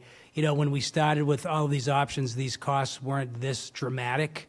But now that they are increasing, it's becoming economically challenging. But we certainly can look at multiple options if, in fact, this doesn't work out the way we believe it will. Okay, thank you. Okay. And then Diane Georgia. Hi. Thanks for getting me in here. I live out of state as a retiree, and Medicare was new to me this past July. A couple of quick questions for you, and I appreciate all the effort and time you've taken looking into these different options. Why wasn't a supplement plan considered as part of this? Does Aetna have a supplement plan? Yeah, so we did check on multiple options, but the price point that we were afforded for this, the Advantage plan, was would not be replicated, Diane. So it was we thought it was in everyone's best interest just to stick with this one plan, since it does cover all Medicare providers. So it actually does act like a supplement anyways. So for that reason, since it does double duty, we didn't think it was necessary to have multiple options. I think my concern was with regard to, I think someone previously said that supplement plans require a prior authorization. I have not found that to be the case while I've been on here. However, I think with most Advantage plans, and correct me if I'm wrong, for seeing some people, you know, if your doctor decides one thing, if you want to go and see a specialist or there's a treatment plan, with an Advantage plan, you have to go through another level of someone giving authorization, as opposed to, have not found that to be the case at all with the supplement plan that I'm currently on. And again, as I said, I'm out of state, so I haven't been able to attend any of these things. I have submitted questions, but this is one that I think is most concerning for me. So the reason why we have this concierge service is to handle any of those types of issues, Diane, if they do come up and you do run into an issue with a provider. So that's their job, to help you navigate through the healthcare system. So more often than not, they're going to suggest a direction of care that might be consistent with the treatment you're undergoing today, or they may actually enhance it. So I don't think you'll find that as burdensome. I think you'll find it as an advantage to the process. Otherwise, you're kind of left on your own devices to operate through the plans. But we haven't seen that as an issue with the other groups that we've been working with. In terms of getting I guess my biggest concern is that it requires prior authorization, as opposed to, I have not found that to be the case with my current one, which is the Blue Cross Blue Shield MedX2. There may be certain things within Blue Cross Blue Shield. I think when I've read through their handbook, there may be some things under the MedX2, maybe you haven't encountered them today, that still may require prior authorization. Not second surgical opinion, but definitely some prior authorization. So I'm not sure I'm completely in agreement that it's just open-ended and you go wherever you want, whenever you want. I don't think that's the case. Well, we can agree to disagree on that one. Okay, no problem. And with regard to that, so if we're all moved over to an Advantage plan, which takes us off of the traditional Medicare and supplement plan, should you find that you or want to go back to implementing a supplement plan, would people have to go through underwriting? No. So the senior plans don't have the same level of, well, I think you're talking about individual medical underwriting? Yes. No. Group Okay. plans don't require, don't allow individual medical underwriting. Okay, so that if you switch back from this Advantage plan, you go to, finding options with a supplement plan through the town, you wouldn't have to go through underwriting. No, there's no pre-existing conditions, limitations, there's no restriction of care, none of that stuff. Okay, and then, as you said, everything is covered, I'm out of state, I won't have a problem with all my care. So long as the provider is Medicare approved, then there won't be an issue. Okay, well, I appreciate you answering all my questions. Thank you very much. Okay, thank you. And do you have a comment? Okay, thank you. Sarah Hamill. I've been retired from the town for approximately 12 years now.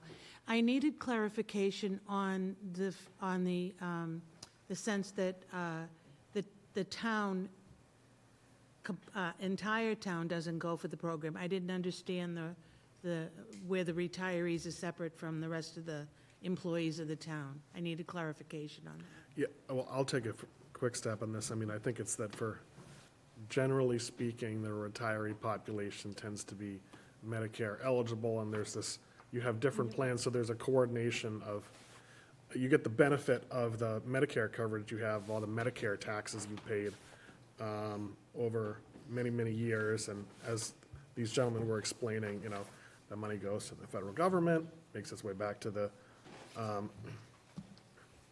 carrier, and it's the combination of CMS, the federal government, the individual beneficiary paying the copay, and then the town paying the other half of the insurance premium that totally combines that. So and I think they're also saying that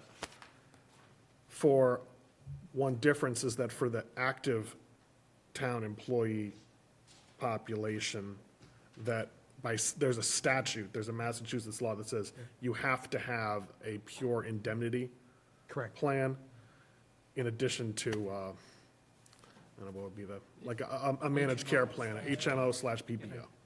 So I don't know if that answered your question? Yeah, it does, but. Okay. The other thing would be where the retiree stated that she had a conflict as far as coverage with, I'm assuming her physicians, or they wouldn't accept the plan. If Aetna plan, would Aetna go to bat? Well, I think retiree first, the concierge service. Our experience is that concierge can really help in that scenario where they can outreach to the provider's office and work with them to answer any questions that they have, and to the claims procedure, orient them to the procedure in order to bill Aetna for the service. So it should not be an issue that the retiree needs to work through, but with assistance from the concierge at Retiree First, they should be able to help your situation and make sure that all questions are answered and that you're able to move forward with that provider. So if you wanted to continue with that physician that didn't agree with the plan or accept the plan, would it be out of pocket and then the battle would go on? No, I don't think so. I think with Retiree First help, I think you would be able to have your care continue with that provider. Okay, all right. I think that's all. Okay. So, yes, so Al, before I get to you, I think we've got one more. Yeah, I'm just looking for an opportunity to we don't want to have, do you have something to say that's not all that? Well, yeah. Okay, come on up. I'm Cindy Foster. The research that I did says that Aetna is generally known for very broad, low-cost programs, but they're also known for poor customer service and extremely slow processing. Consumer affairs in Medicare star ratings are 2.5 out of 5, which are poor. When I first mentioned that, the town's looking at Aetna with all these benefits, I mentioned it to a friend who's a retired social worker, and she's like, oh, God, Aetna. She said, they take forever to pay, they're difficult to work with. The reality is, doctors' offices don't want to work, whatever concierge service or whatever, they don't want to work with providers that are difficult, and they have to jump through hoops and back to get paid. And I'm concerned that the board's going to approve this for a savings of $60,000. All of our choices are going to be taken away. And that's my comment. Okay, thank you. I think those star ratings refer to the individual market products that Aetna has. We've been told from our representatives at Aetna that they've maintained their high star rating on the group Medicare Advantage plan. But you can't see it anywhere. You can't see it. Yeah, Kathy. It's mythical. This is a wonderful new product, and you can't see it. And that's all.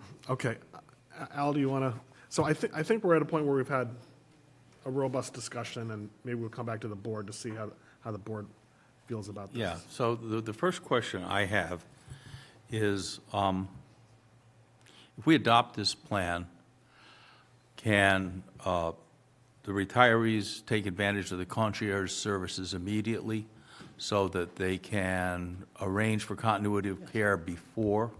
Yes, we would, if we get approval to move forward, we'll be looking to schedule a retiree meeting probably in the November timeframe to make sure that if No, there are I'm not, any- that's not what I'm asking. I'm asking, all right. It would We- be a meeting with the retiree first representatives to provide information on the plan, and then also to work directly with retirees if there's a pending hospitalization or if there's a procedure that's going to be taking place to help work with them. Or simply, my doctor doesn't like Aetna, because, the first time I heard the word Aetna, the same comments that the young lady in the back had, I did hear about, and I've been giving you guys the benefit of the doubt. But I want to make sure that prior to 1/1, the retirees have the ability to contact the concierge and to make sure that the skids are greased so that 1/1, they're not, oh my God, we have an obligation to these folks. Absolutely. And I want to make sure, so what you're telling me is at this meeting, they can begin to arrange it, and that we will not hear a single peep. I'm talking to you guys right now, a single peep that, my doctor isn't covered, because I would look very dimly on that. And I would look, Yeah, I think we want to make one more comment about some of the providers, or most of the providers that folks use, do have a contract with Aetna. So they won't be raising the issue of, do I accept it? We've heard a few folks that don't, but those doctors accept Medicare, because they couldn't be using them today if they didn't accept Medicare. So the premise is they're going to continue to use those same providers. I'm not interested in premises. I'm interested So in, the point is, I they're don't want going to to hear use the same, complaints. they're using the same providers today. They're going to be able to use the same providers going forward. We'll just simply tell them to bill Aetna under the Medicare portion of the Medicare Advantage plan, because those providers accept Medicare. So you're that's telling me the that these distinction. folks are not going to have a problem? We haven't seen one yet. Okay. Yeah. I'm holding you to it. Understood. Because Yeah. I'll be really grumpy if, Wouldn't expect anything less. All right. Don't worry, I'm very good at it. So Yeah. Very good at being we think we're prepared to start discussing based on the feedback we've had, and Yes. Yes. go ahead. What did you say? Is it my turn to? Sure. Sorry, are we going? I've been just kind of varying up the order, but if you want to start off, that's fine. Oh, go for it. Okay, Kathy, do you want to? So I tell you, one of the things that influenced me greatly on this was the people who came through on the Zoom at the meeting at the Public Safety Building that have had this plan for a while. There was a guy from Fall River, and these were people who were part of the decision-making process. I forget what their titles were, but this was someone who, I don't know what they were, but they were part of the group that made the decision, and they were all uniformly extremely happy with this specific plan. So they're talking about the plan we're talking about, not another plan that is not the same thing.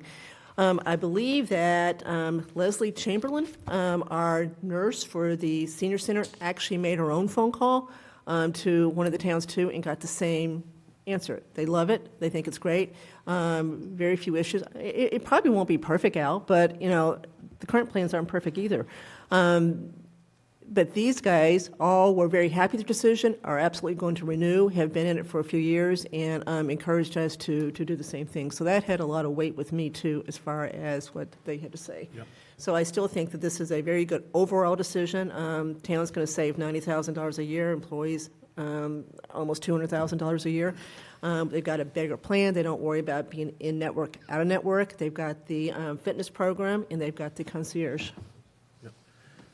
So, I think Brian and the Insurance Advisory Committee have done a good job here in that one of the things we don't want to do is just have the town just do the same thing over and over again, have the same carriers just for the sake of, well, we've done it before, and I think you should be applauded for looking at things that can provide a better level of coverage at a lower price point, and looks like here we're going to be somewhat of an early adopter. There are definitely, I mean, one of the things that makes me in favor of it is that there's other comparable communities that have done this, and there's not a time commitment, or if we do this for a year or 2 years and there's been a negative experience, we can do something else. But I don't want to, sometimes I don't want you guys to feel penalized for, thinking of something different that I think looks like it's going to provide a better level of coverage at a lower cost point. Just because there's been a lot of, understandable, detailed questions about it. So I'm in favor of moving forward with this. And Sam? Yeah, I guess I have what I think is a more practical standard than Mr. Hamilton, in that healthcare is extraordinarily complex. All the carriers out there are large organizations, the big ones, extremely bureaucratic, wide variety of skill levels at every level in there. I've dealt with all of them over the last 20 years. I've had great experiences with each of them. I've had terrible experiences with each of them. Unfortunately, it's hard to predict what you're going to find. But I think I'm comforted here by the fact that the concierge service and the interface between the companies and the retirees is a critical element. I don't believe that it's going to go perfectly. I think there will be some bumps. On the other hand, I think we've got a mechanism to smooth those bumps out. And I think that this is, for me at least, a way to provide better service ultimately for people, and also more economical service for both retirees and for the town. So, and then we've got the safety valve. If it's not working, we can always do something different next year. But all in all, it seems to me this is a significantly positive step, and I strongly support it. Thank you. Marguerite? This is just a suggestion. There are, 170 people we're talking about? Would it be humanly, as retired, right? Is that the right number? Yeah. Would it be possible to send everybody, make it a refrigerator magnet, make it a card, I don't know what, but something with all the essential phone numbers, like Retire First and who to call and who to call. It seems like if there are basically three different people you can call if you've got a question.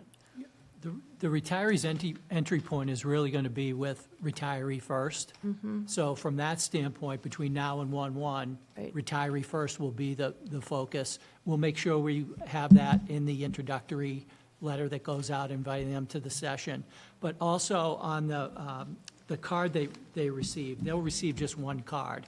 I think many retirees have 2 cards right now. Mm-hmm. So there will be one card with those various phone and contact numbers on it. So hoping that they won't need to have multiple cards and be managing various contact numbers and touch points. So Right. our goal is to have Retiree First be that full All right. contact. Okay, so just somewhere that it can be right in the kitchen Yep. next to the, exactly. Thank you. Large print, please. Large print, yes. Well, I've got my Retiree First pen here. Too So small. we'll make sure we have some information there for them. I think that would be a good thing to have.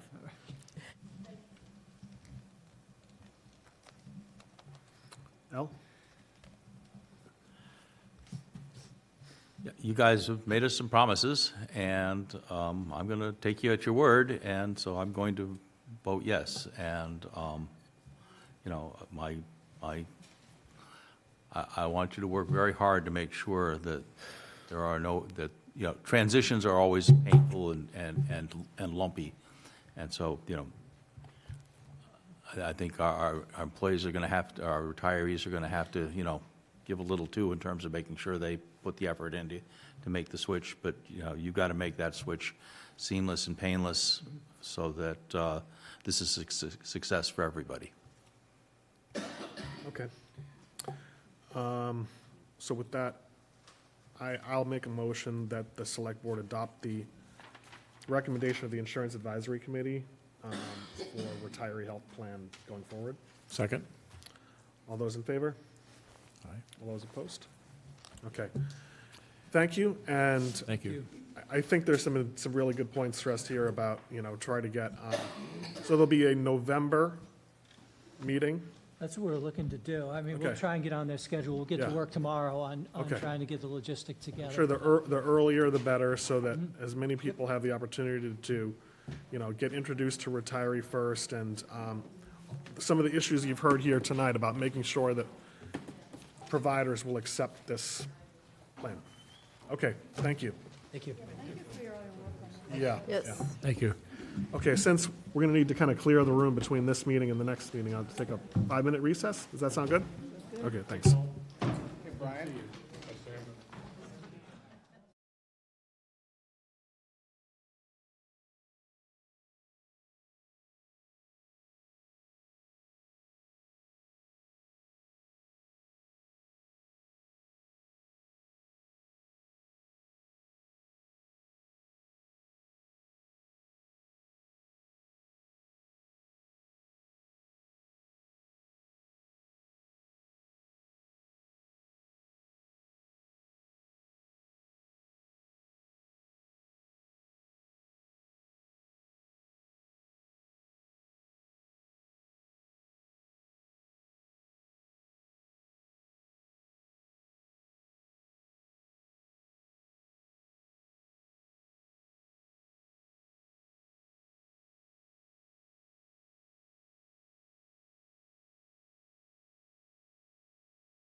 Okay, the next item on the agenda are committee interviews and appointments, and Caitlin Heusner, did I pronounce your name correctly? Heisner, I'm sorry. Please come and introduce yourself, and you're seeking appointment to the Cultural Arts Council for a term to expire 10/10/2025. So if you could just take a moment to introduce yourself. I read the application that you provided. Sounds like you've got some experience in this area. And are you fairly new to Southborough too? Very new. So first of all, good evening. Thanks so much for having me. My name is Caitlin Heisner.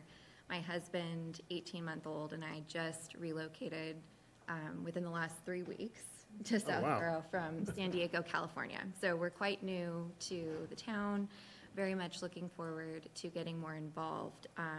But we're not new to Massachusetts. So I studied here in the early 2000s and got a degree in art history, which really sort of started my career in the cultural arts.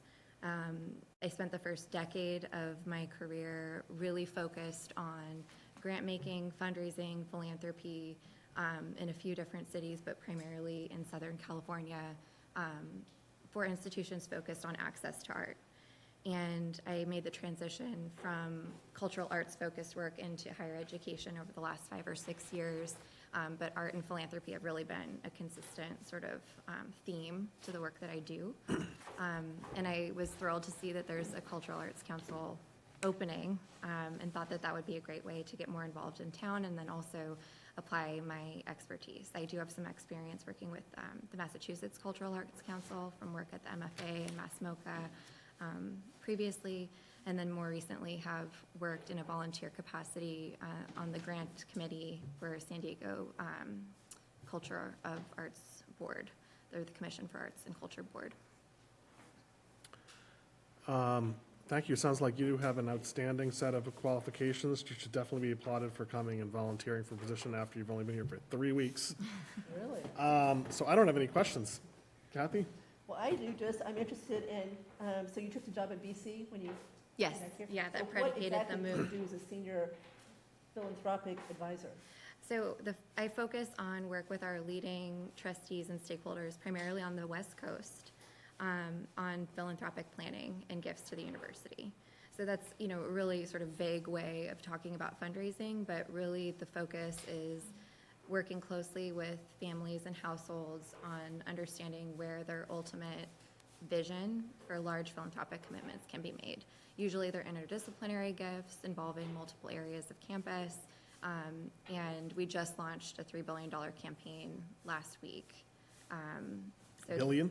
Yes, with a B. There's always a campaign.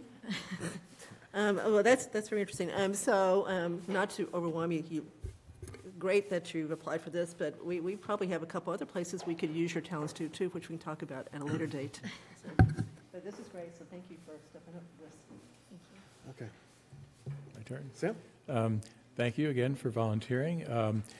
To follow on Kathy's point, we also have a Board of Commissioners of Trust Funds that is interested in soliciting donations from wealthy Southborough residents, so we will be following up with you.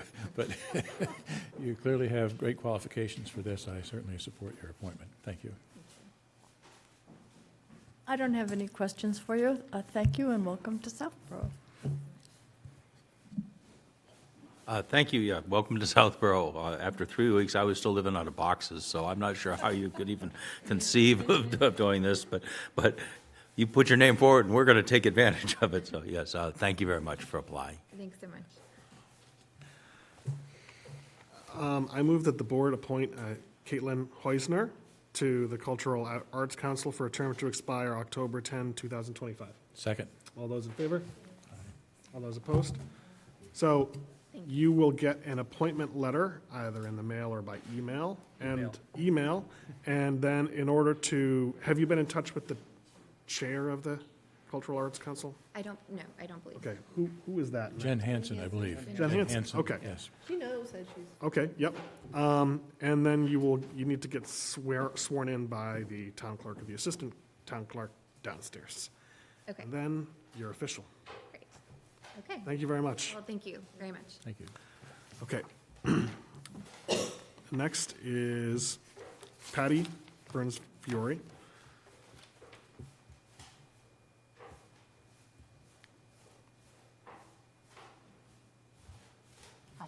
Hello.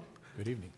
So I think we all know you, but feel free to introduce yourself, reintroduce yourself. I'm here to talk to you, so you all know me, so you can ask me any questions. All right, well, I'll just say that I fully support Patty's nomination, and I know you talked in your application about the current work that you're doing with the Framingham Historical Society, or? Framingham History Center. History Center. Yes. Yep, okay. So, I mean, that's a great, Tricentennial Committee is going to need to just kind of, a lot of formulate ideas. So I think that's a great head start, and I look forward to working with you. Thank you. It is a great organization they have there. We have there's over 100 active volunteers and very active boards, so it's a lot of very interesting people, and I'm working with, in development. Great. Kathy? I'm very happy Patty has done this. I'm all for appointing her. I echo Kathy's comments. Great that you're volunteering to do this. I think there's a lot of opportunity here, and it's a special event, and I think that we've got a good group working on finding ways to celebrate it across many parts of town Right. over an extended period of time here. So I look forward to what you're going to. I was also trying to offer my, background with graphic design and marketing and Yep. to brand the event and Exactly. outreach for it. And again, long-term effort here, but I think it could be a great event for the whole town. So thank you. I'm glad that you volunteered. I think you'll be great at this. I have no questions. Thank you. Ditto that, and I do want to mention that the tomatoes did very well. Mine did not. Yeah? So disappointing. So what Patty provided us about 50 tomato plants when our first crop failed. And, Thanks to Kathy's recommendation when I was overwhelmed with. Fortunately, this is not a tomato committee, so Yeah, no. we're in good shape. So. Well, I don't know about that. 2 out of 5 are, it could be. So thank you for volunteering. Thank you. I move that the board appoint Patty Burns-Fiore to the Tricentennial Committee for a term to expire June 30, 2024. Second. All those in favor? All those opposed? Thank Thank you very much. So I have to get sworn into that committee too? Yes. Okay. Every time. Sounds good. Thanks. Okay. So, Steve Valentine is not here. He has a scheduling conflict with Tuesdays. I know Steve. He's a neighbor of mine. We have had not success so far in appointing we have a designated veteran seat. And he either has served or currently serves in the Coast Guard.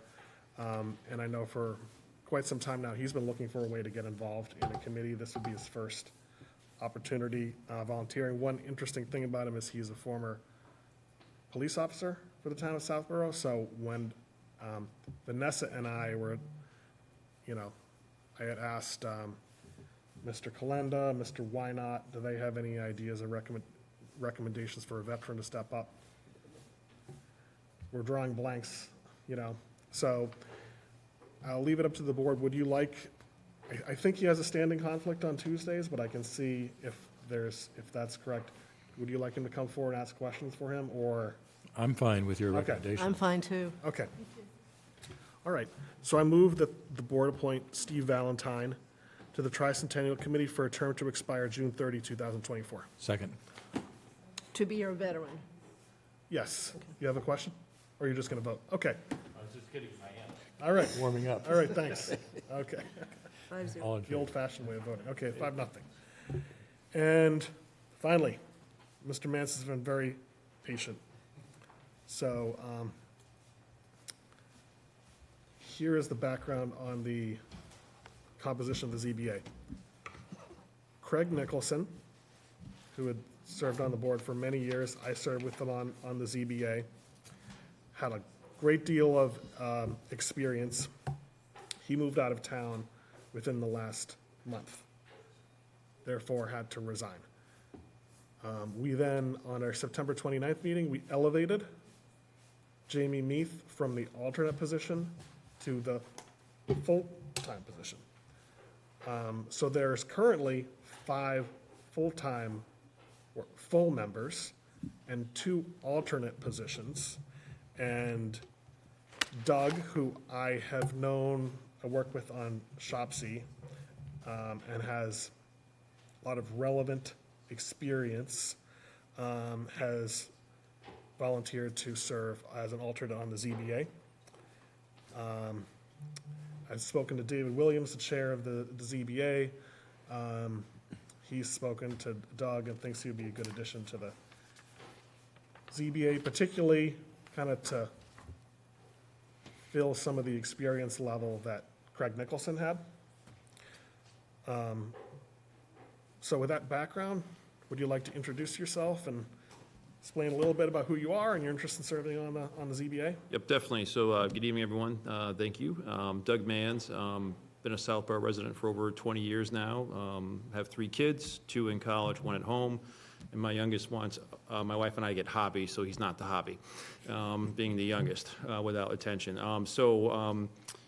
My background, so I've been on the Shopsy committee for over the last year, so wanted to get more involved in the town, and that was the first step. But my professional background is I've been in real estate development for over 25 years in the greater Boston area. Pretty experienced with permitting processes, both at the planning board, the ZBA, Conservation Commission. Very familiar with reviewing packages that come before. You know, we prepared them on the other side. Also familiar with Chapter 40B projects as well, too. Previous company, I've done a couple myself with the company, too, as well. So very familiar with the process. So I love real estate development. I get into the weeds, and something I'm looking forward to trying to help the town out with this alternate position on the ZBA. And happy to answer any questions related to that, too, as well. Okay. Kathy? So thank you, Doug, for stepping up, and thank you, Andrew, for doing the recruiting that you did. So it's my understanding that what's going to happen is that Jamie Meath is going to recuse herself from Park Central? Correct. So that you would be the 5th person on that one, so it'd be an odd number instead of an even number 4, so that's great. So I hear rave reviews from Mr. Stivers, from Andrew, so I am very happy that you have agreed to do this, and it sounds like you've really got a lot of relevant experience and understand this and can hit the ground running, so that's what I think we need. Sam? Yeah, I, again, don't know you personally, but I've watched you on a number of committee meetings, and I am impressed with what I've heard in terms of your ability to look at the facts and come up with thoughtful decisions on issues, so I think that's a key element here. I will ask one question that I'm sure somebody will raise at some point here. I assume that you don't expect to have projects from your day job come before the Southborough Zoning Board at this point? No, we're primarily a Boston-based developer in the city, in urban Okay. areas, and would not expect to be in front of a Southborough committee. Should that happen by any stretch here, you would recuse? Recuse myself, Okay, yes. Thank you. Yep, I try to keep my work life and my home life separate. Sometimes challenging. but- Yes, yes. Thank you. No more questions. Thank you. Hi, I just had one question. What is your vision for the future of Southborough, and what do you think it should look like in 20 years? Oh, that's a very easy no. Let's ask the planning board that one. That's right. Yeah, no, it's great. I mean, so my wife and I moved here because it was a smaller town purposely, right? You know, we came here for the great school systems. I think we want it to be a great place to live. That's always what we've been focused on. You know, so my perspective is not looking for great change in the town, looking for, you know, a town that can continue to be what it wants to be, type of thing. I do think there's opportunity on Route 9 and other areas for different uses, right? I aspire to things more than self-storage personally, but that's just a personal, you know, thing. But I do think our neighborhoods are, you know, I mean, we live in our neighborhoods, we want them to be the way they are. And so I think it's a balance, you know.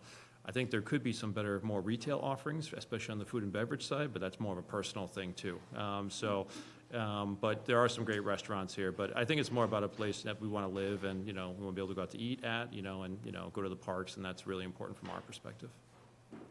Yep. Could you just and we don't know each other, so could you just tell me a little bit more about what your role in the real estate development process is? Yeah, so I'm a partner in a real estate development firm in Boston, and so we work on complicated mixed-use projects that are primarily in Boston, Cambridge, and Somerville. And so I have been directly involved in the development of everything from apartments to condos, life science, office buildings, also as small scale as single-family homes, but typically our projects are very urban in nature. And our projects right now in downtown Boston are the redevelopment of the Government Center Garage, which is now known as Bullfrance Crossing, and then also Suffolk Downs, which is in East Boston and Revere, amongst some other projects too. But my career goes back to, I've done projects in Westford, Massachusetts, Bellingham, Dedham, Framingham, other places too as well. So I've worked at all different scales, but currently I'm a partner in a Boston-based development shop. Okay, excellent. Thank you for volunteering. I'm sure we can make great use of your expertise, and I'm good. All right. Just a quick anecdote to what you just said about self-storage. One of the last... Oh, sorry, I didn't mean to pick any fights. I know. We're moving along. I'm just going to go off a little Painful tangent, topic. Yeah. One of the last matters I sat on when I was the ZBA was for that new big self-storage facility that's going up by J&J Auto. And I asked the applicant that question: can't we really do any better than just another self-storage facility? And explained there's ledge there. We don't have very good, we don't have sewer along Route 9. And so there are these, he said the highest and best use there was just really like warehousing. And, there's an increasingly more of a need for warehouse. So I share your desire to have more diversity of uses on Route 9, but as I've learned over the years, there's some structural factors that come into play. I move that the board appoint Doug Mance as an alternate to the Zoning Board of Appeals for a term to expire June 30, 2024. Second. All those in favor? Okay. Thank you, and so please do get sworn in as soon as possible. All right, okay. Quickly. Yeah, tomorrow. Okay. So that has to happen during business hours, correct? Yeah, Well, 8:30, Mark? Yes. okay. I can't thank you enough for stepping up to the plate to help our town. Excellent. Well, thank you. I appreciate it. Thank you. All right, thanks. Okay. The next item on the agenda is, at least what I believe was a public hearing for proposed amendments to the public shade tree policy. So I understand, I just spoke with Mimi, and she believes that when we posted this, we posted the notice of the hearing, but we didn't post the actual regulations that we were going to be discussing. And I'm not sure whether we actually needed to have done that, since we did it, I think, at a prior time. But one of the options we could do, Sam, is we could, given the fact we're coming up on 9 o'clock and we've got some other items on the agenda, we could just continue this until the October 24th. Yeah, I've talked with Ms. Luttrell about one other small change in the draft that is in the packet that I'm fine with, and have not actually talked with Mr. Hamilton, who is part of that subgroup, about it. But I think Ms. Luttrell's concern was the planning board wanted to weigh in on this as well before we voted. Okay. So I'm fine with continuing till our next meeting, and maybe I assume the planning board will discuss it soon. Okay. I'm okay too, as long as we agree we're going to get it done on the 24th and done and put away. Yes, and then, does it make sense for, okay, maybe wait until the meeting on Monday, and then you'll have a sense of whether there's going to be additional change, and then, can you just work directly with Mark and Vanessa about the red line change that you want to see, and then coordinating the notice and all that? Yep, and I'll coordinate with Ms. Luttrell as well. Okay, good. So I move that we continue the public hearing for proposed amendments to the public shade tree policy to October 24th. At a specific time, or? At, let's think, if we do it for 6:35, we lock ourselves into that being the first item on the agenda. Fine with me, let's just get it done. Okay. Yep. I'm trying to think if there's something else burning that's coming up for the. Well, Paul Sabelli is going to want to do his tax classification hearing. It's got to be either that one. It'll be the first meeting in November. Okay, all right. Okay, so I move that we continue it to October 24 at 6:35 PM. Second. All those in favor? As opposed. Okay.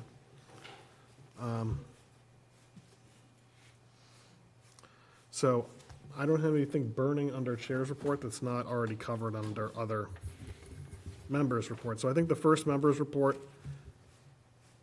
Al, is that you? 21 Highland Street, Shopsy? Because we're also going to be talking about that later on in the. We're going to be talking about the committee, and that's really all I have to report on at the moment. Okay. MWR, Metro West Regional Transit Authority update. That's me. Okay. As my colleagues will recall, I was the honoree of appointment to the Metro West Regional Transit Authority Board, Advisory Board. And it's actually been pretty interesting. I want to give a quick update on what's going on there, and there's more to come.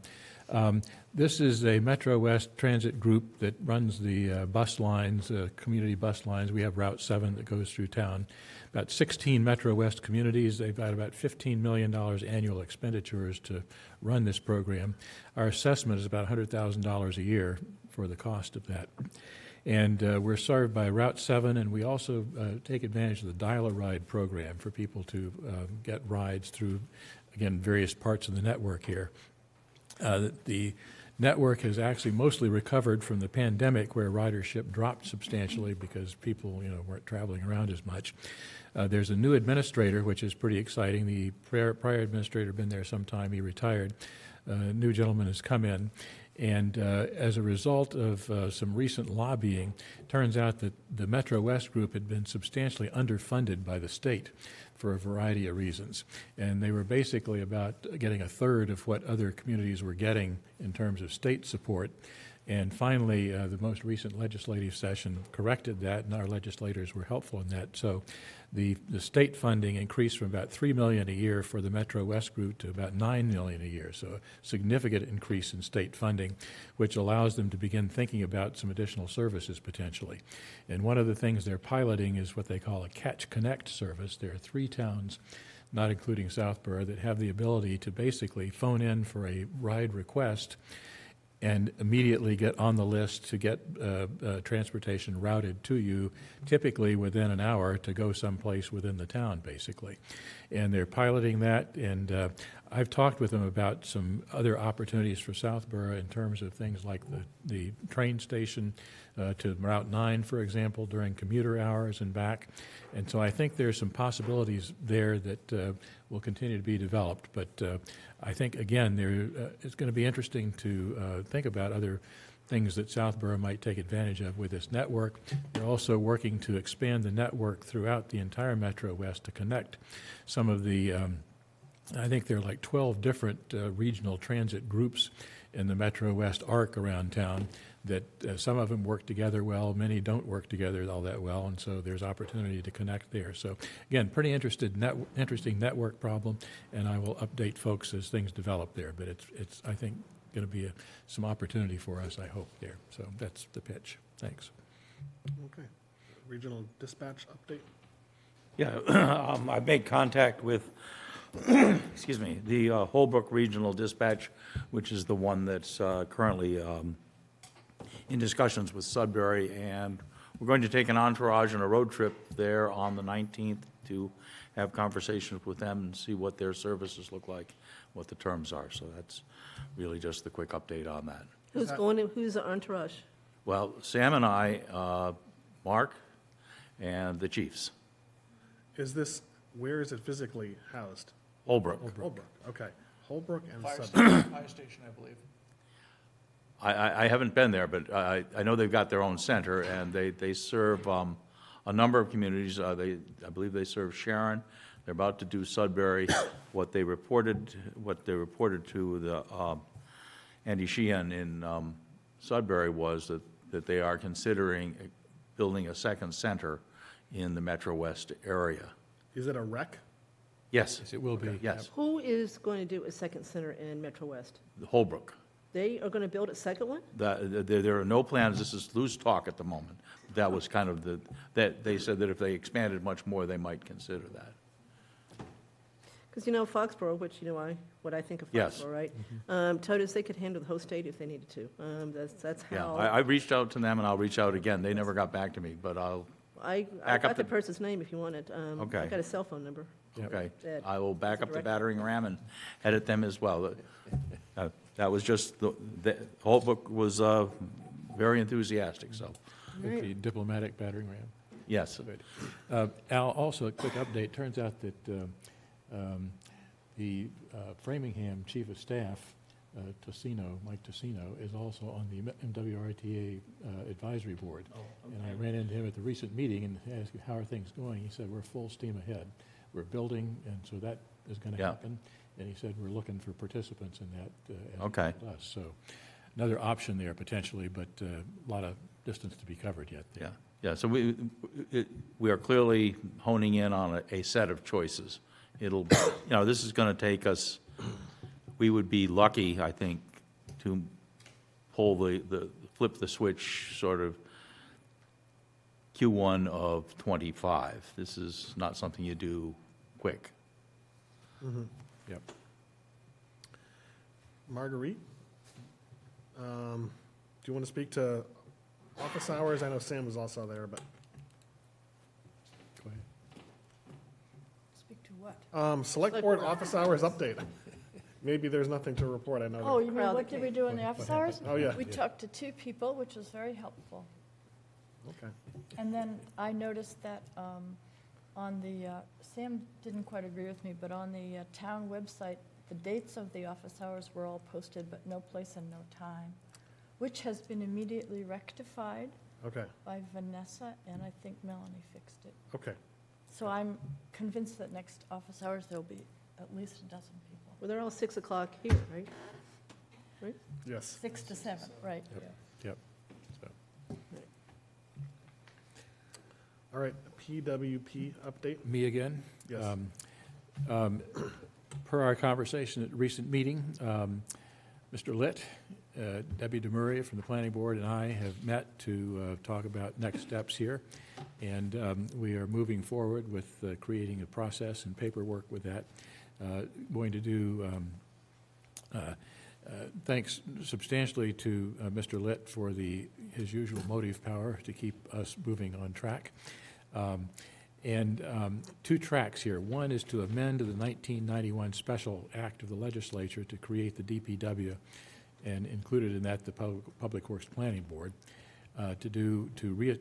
We're amending that to reestablish the appointed tree warden position, to dissolve the Public Works Planning Board, and then administratively change the references from Board of Selectmen to Select Board in there. So that's what we propose to have the legislature do. And then in concert with that, replace the Public Works Planning Board with a standing bylaw committee that is town-controlled and meets our current needs appropriately. And so that will be manifested in 2 warrant articles we expect for the coming town meeting in March. One is to ask for the authority to petition the legislature to amend the 1991 Special Act.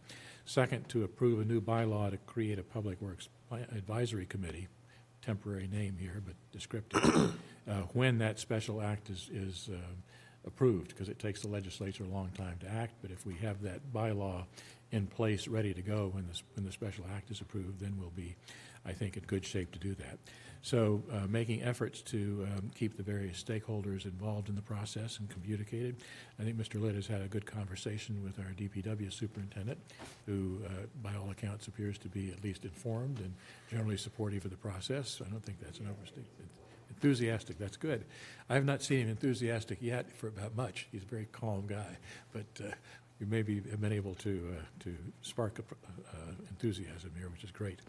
And then we're probably going to have, from a timing standpoint, Mr. Litt has developed a timeline that if the legislature moves at its usual pace, it'll probably be 2025 before all of this settles out. But again, you got to start and make progress at their pace. And so, again, expectation is that we'll provide updates as things develop here, but it seems to be off to a great start, and hopefully it will get done eventually. So, Thank you. that's it.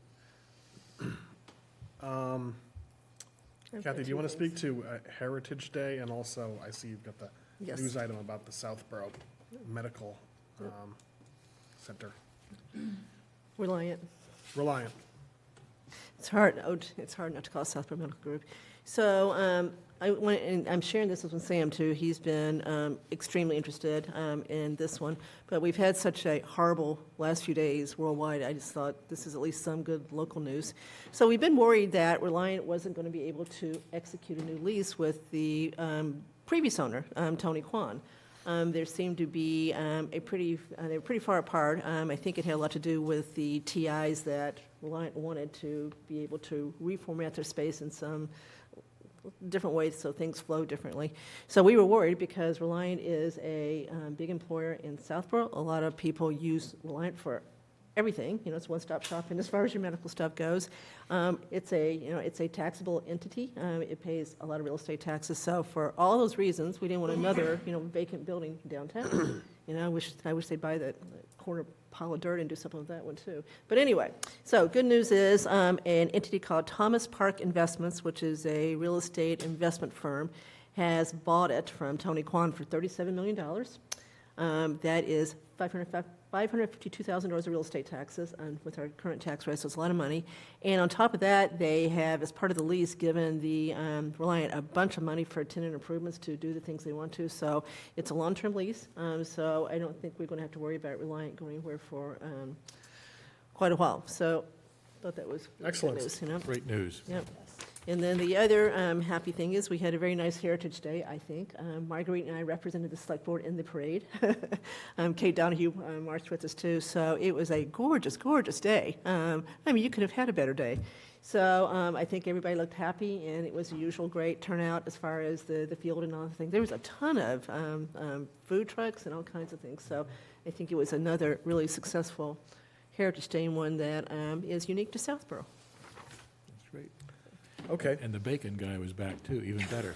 What? The bacon guy was back with food truck. That was even better. I don't know what you're talking about, but Bacon guy. You didn't have to eat it. You just could walk around and taste it.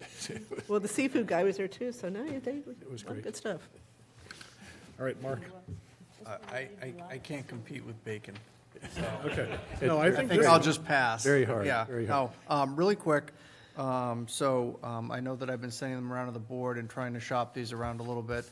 I've been doing, this week will be my 4th edition of Town Administrative Newsletter. Staff had helped me to come up with the name Word on the Common Street, which seemed to stick. I won't tell you what it originally started out as. We've tried to do it as a blend of information and also, project updates. Use it for a little bit of recruitment, use it for a little bit of fun, talk about employee news, talk about grants, community events, select board office hours, so we're trying to push that. We'll continue to do that, reaching out to other departments and getting information. The last issue talked a little bit about the new police satellite office that they're looking to establish at Finn.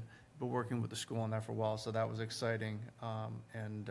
The chief was happy to have an outlet for that. So we'll continue to do it. I enjoy it, and it's been fun to do it. I will say that I rely heavily on the people who are better at this stuff than I am. I'll work on the content, but people need to make it look pretty. So, Katie and Melanie and Vanessa in my office, do a great job, making it actually readable. How are you distributing this? So I have it, right now, it's up on the website. We are putting out links through, I still call it Twitter, but X. Twitter X. Because I don't know what you call the tweets now. X's? I don't know. So Jay's laughing at me. Sorry, Jay. We've talked about putting hard copies, having those out at the counter and select board office, but also putting them down at the senior center. And then, library, putting them out at other places as well. Mark, this is a great thing. You might consider the blog. Yeah, that's, think I it's was them. going to suggest too. Yeah. We could do that. I think that'd be great. Absolutely. I think it's a great thing to do, Yeah. and We could send them Can I directly hold to up a them. copy so that? Yeah, it's, This is what the picture's a little bit, Terry, I don't know if you can, Yeah, the reason I ask is, Yeah. I'm going to suggest two other things.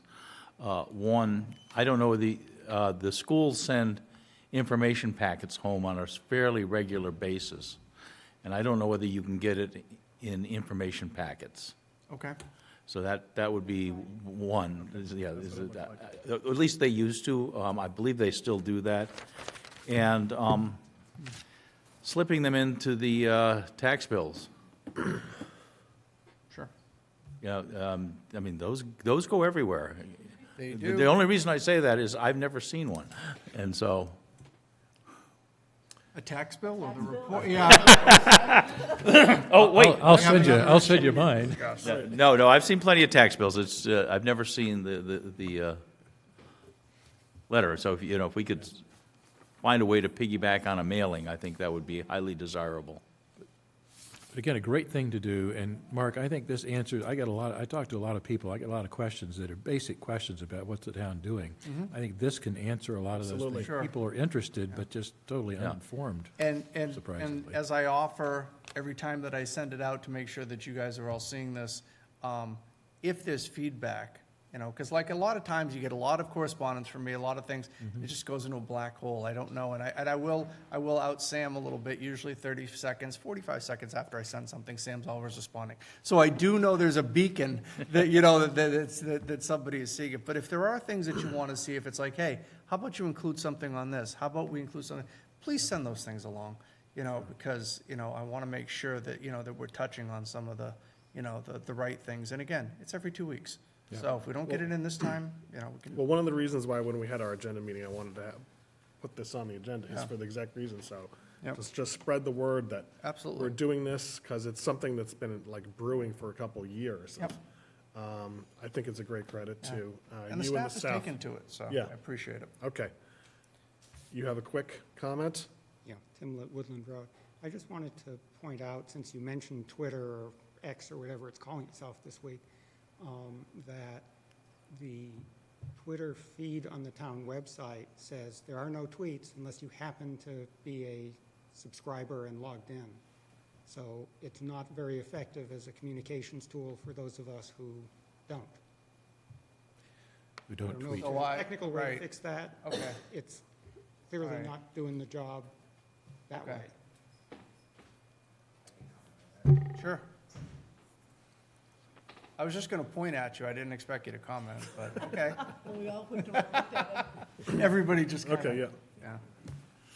The IT managers, I should say something. Jason Montijo, IT manager for the town. This is unfortunate that X, Twitter, Elon Musk has decided to turn off this feature and not allow people to see these items on certain feeds. Civic Plus is aware of this. They're trying to work with their development team to make this possible so you can see this on websites. What they're doing is making people have an account with Twitter so that you can see it. So if you don't have an account with Twitter and if you log onto the website, you won't see a feed there. But if you have a Twitter account, X account, formerly known as Twitter, you will have that feed there for you so that you can see the alerts coming up. It's not something that we have control over at this point. The good news is that people that do have X, they're able to see, the messages that come out on their phones, on their apps, if they log on the website. So the people who have the tool have the ability of seeing the alerts that are coming out. The people that don't have the access to X are not going to just see that at this point. Okay, thanks. Thank you. So you, Random words? Yeah, so just a couple of things we've been doing fairly well in terms of grant awards. The Department of Energy Resources Green Communities Division, we have an annual award this year. It was a competitive grant cycle of a little over $57,000, $10,000 of which is to offset the purchase price for the hybrid police cruisers. which is the difference between what it would cost for a gasoline vehicle versus a hybrid vehicle, and then another $47,000 to upgrade the lighting at Trotter School. I just would like to credit, Mr. Parent for continuing to foster the relationships he's had with the Green Community staff, and we have been successful every single year, some bigger than others, but unfortunately, early in our career with Green Communities, we were too successful, so we hit that threshold where it was $250,000 a year every year for a number of years, and they said, okay, you have to get smaller now for a little bit. So, we continue to get money every year from them, and so I appreciate his efforts. Secondly, police have received some grants from the Executive Office of Public Safety. There's a new piece for the body-worn camera program, signal devices, corresponding battery packs. They automatically activate the camera when the officer turns on the cruiser lights or pulls a firearm out of the holster, so there's no, nothing that you can forget that I have to think about turning my camera on as well. So it automatically happens. Again, it protects the officers, protects the people that they're serving. And that was about $16,000 for that. We also did receive the annual state 911 grants of $52,000 for support and incentive, another $28,000 for training. And if you recall, Rep. Donahue had gotten us the money for the 911 recorder, and so that has been ordered, and that is all set. And since we're talking about grants, I know we talked about this a little while ago, about a month and a half ago, but fire did receive about $300,000 as part of a regional grant with Ashland and Hopkinton for the SCBA air packs. And so the chief is in the process of getting those ordered, so hopefully we should have those in the near future. So we've been doing fairly well with that. And one final item, and I will say to Mr. Stiver's point, I did see our DPW superintendent excited, was watching the paving of St. Mark's Street today. So the base coat has gone down. It looks nice. It's obviously a lot more drivable. Ms. Cook tested it out about 20 minutes after the roller had left. And they will be putting the final coat down. It's the same paving company, Lazaro, that is doing Parkerville. So Lazaro is scheduling Parkerville. As soon as Parkerville is scheduled, they are going to do the final coat over here on St. Mark's Street and then simply striping.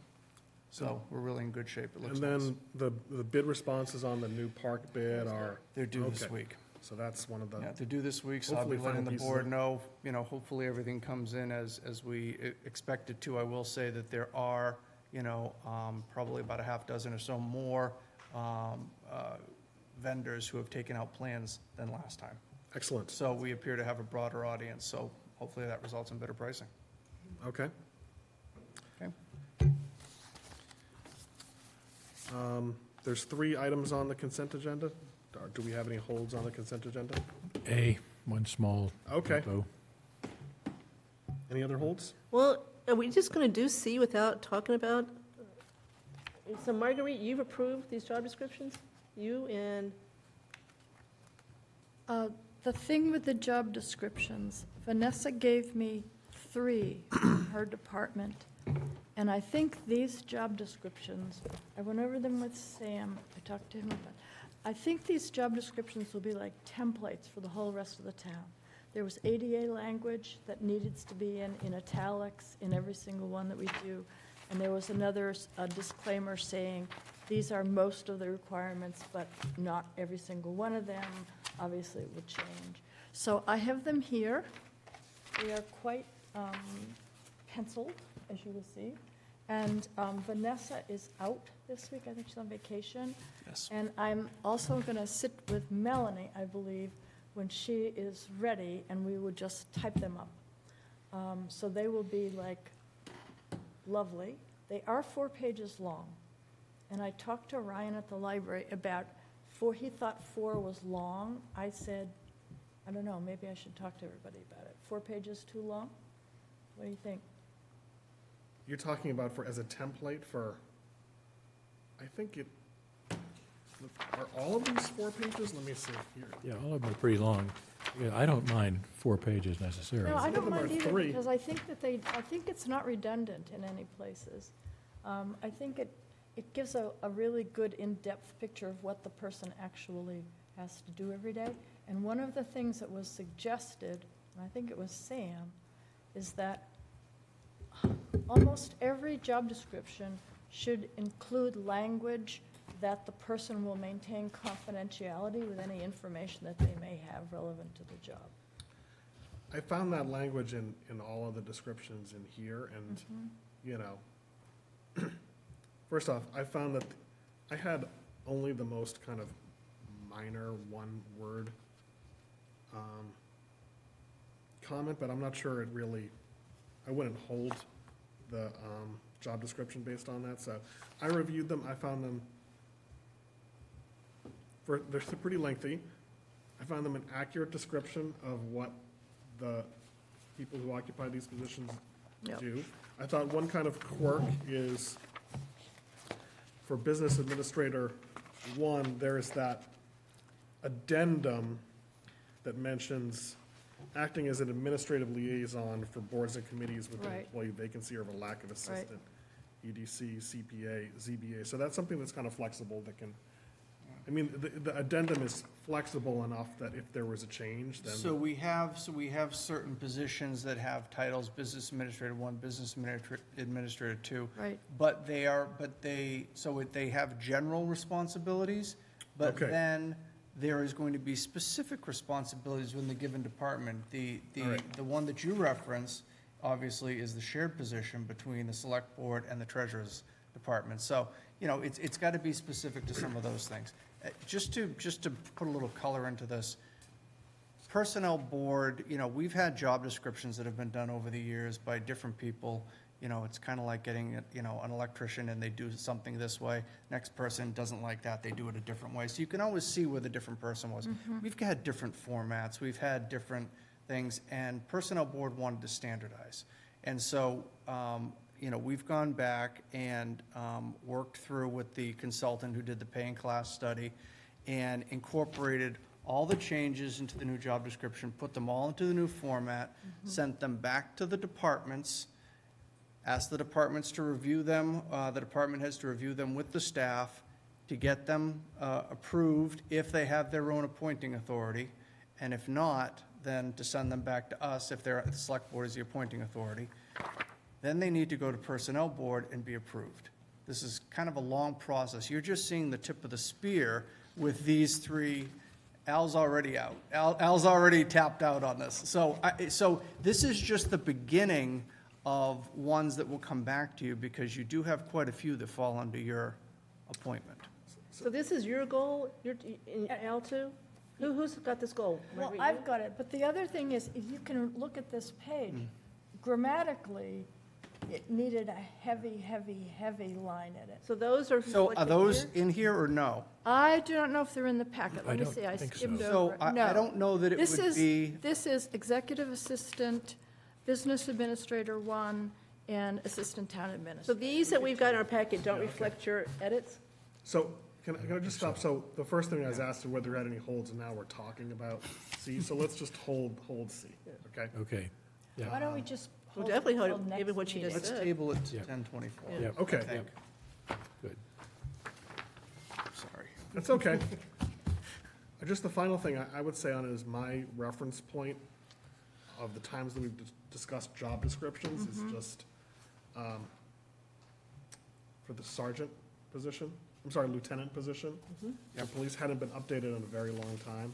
And then also, when Sam and I worked on the job description for a potential new job, the grant coordinator / and that ultimately failed. It didn't Yes. get approved. So, I mean, in comparison to those, I think that these look like they're in, very good shape. I Yeah, think but it's more, I Marguerite's think it's saying more that putting them she's into a got lots of format. They're so not it in change- shape. yeah. So Marguerite disagrees with you. The format is, I think the format, the overall structure with those things, it should be 4 pages, and it has certain sections, and Vanessa and everyone else had put in what they actually do, back and forth. The data was fine.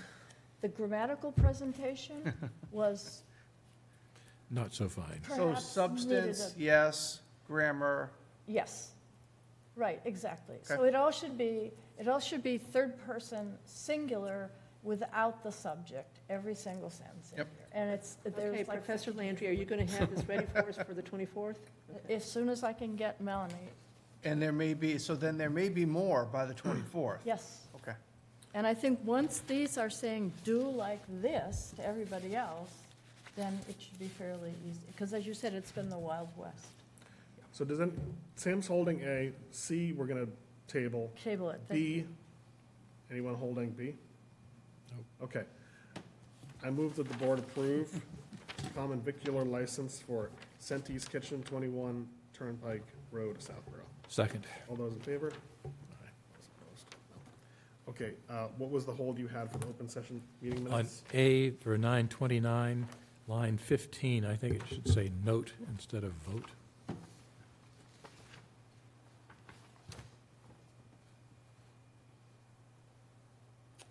Line 15 15, on 929?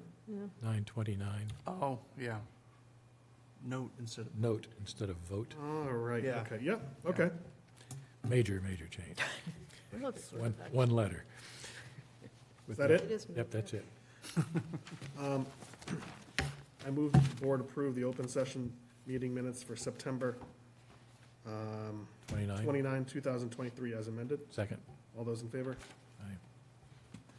I move that the board approve open session meeting minutes for September 18, 2023. Second. All those in favor? Aye. Okay. So the next item on the agenda is discussion of flags that fly in the old burial ground. So I usually like to try to set the historical or procedural background to these. This one, I'm not going to go into the long history of this, which goes back like 2 years. Other than that, the last time we considered this was June 20th, 2023, when we adopted the flag policy that's reflected in the packet. And the flag policy 2E allows the town to display Revolutionary War flags as approved by the Select Board along the stone wall exterior to the cemetery by the entrance to the old burial ground there's 2 specified time periods. One is during the week before and after Veterans Day, which is coming up, so there's only 2 regular meetings between now and Veterans Day, and it makes sense for us to, I had hoped that we could take this up at the prior meeting, but we didn't have everyone here to do that, so that's why it's on the agenda for now. My own comment to this is, I think that we should continue to fly the flags that have traditionally flown there. I think that's consistent with the, I call it a compromise, that was the basis for the policy, which it was a 3-2 vote, but I think hopefully some people have seen kind of the benefits of it. Basically, the folks who were most in favor of the flags that had traditionally flown there and were behind the opposition to the citizens petition in fall of 2022 that sought only the American flag and remove all the other flags. Basically, they compromised on the timing of when the flags would fly, and I think it was kind of implicit in the policy we had that we would, during those specified time periods, continue to fly the flags that had been traditionally flown there. With respect to I think, I'm anticipating we're going to go next. No, you're not, but go Okay. ahead. I promise you're not. Okay. The location? No? Okay. See, I told you. All right. The location is something that I think that, Mark, we can't, go out there right now and, find the exact places where we put these flags. I would leave it to Mark and Bill Cundiff. So I had a conversation, obviously I spent a good amount of time with Mr. Cundiff today for obvious reasons, and we did take a look, and given the guidance that comes from the policy, if you're standing at the entrance to the old burial ground, and if you're moving to the left towards where the construction is taking place, it narrows significantly very quickly. Obviously, going to the right, back towards Common Street, it does open up quite a bit, and his recommendation is that, you tell him the number of flagpoles, and he will space them out appropriately along that right side, along the wall outside of the burial ground. So that's, and obviously there were other questions as to, in terms of maintaining responsibility for the flags. I know that has not been maintained by the town or by DPW, but just understanding those pieces as well. Okay. Kathy? No, you want me to tell you what I was going to say? Okay. So I just want to clarify, again, under E, what we mean by the week before and the week after. So Veterans Day is always on the 11th, right, of November, correct? Right? I got it? Okay, so are we saying you put the flags in on the 4th and leaving them to the 18th? Or are we not saying that? Are we saying something, are we saying, well, the 11th, this time is a Saturday, do you go the week before that and not count the week that is 11th and then go the week after? So what do we really mean? I mean, I'm looking at the calendar here. I would be thinking we're going to do it from Monday, go up on Monday the 6th, and then, since it really would be the DPW taking them up and down, maybe it would make sense to have Monday the 6th through Friday the 17th. That would make sense. Okay. So we're getting a nod from Mr. Kalindo. Okay. Okay, so again, it's the 6th to the 17th 6th through the 17th, this yes. time. And as far as the flags go, can someone just remind us what the flag, and I think Mr. Wynot has changed them over time, so what was the latest group of flags that were up? So I'm taking this from, compared this also to pictures of the flags that were up there. Before the flag policy that we voted, I've got the Bunker Hill flag, the Continental flag, the First Continental Regiment flag, the Gadsden flag, the Moultrie flag, and the Appeal to Heaven flag. So it's 5 or 6? That is 6. So your proposal is to use those Fly 6 those flags? 6 flags. Sam? Yeah, I'm okay on the timing, I'm okay on the location, I'm still not in favor of the Gadsden flag. Okay. I'm supportive of the others. And Marguerite? My question is, the flagpoles are going up. I'm a little mixed up on this. All those flagpoles are going up, and the rest of the year, they're just going to be empty? I assume they're temporary. So my understanding, and please correct me, is that there are holders Yeah. in the ground, Yeah. so that the flagpoles can easily be inserted and easily be removed. So the poles come down when they're not, If there's not going to be anything on them, there probably shouldn't be up. all right. Okay. No, I have no other questions. Yeah, we made a deal, and nobody's exactly happy, and nobody's, but that's the essence, I think, of a good deal, and I'm good with those 6 flags.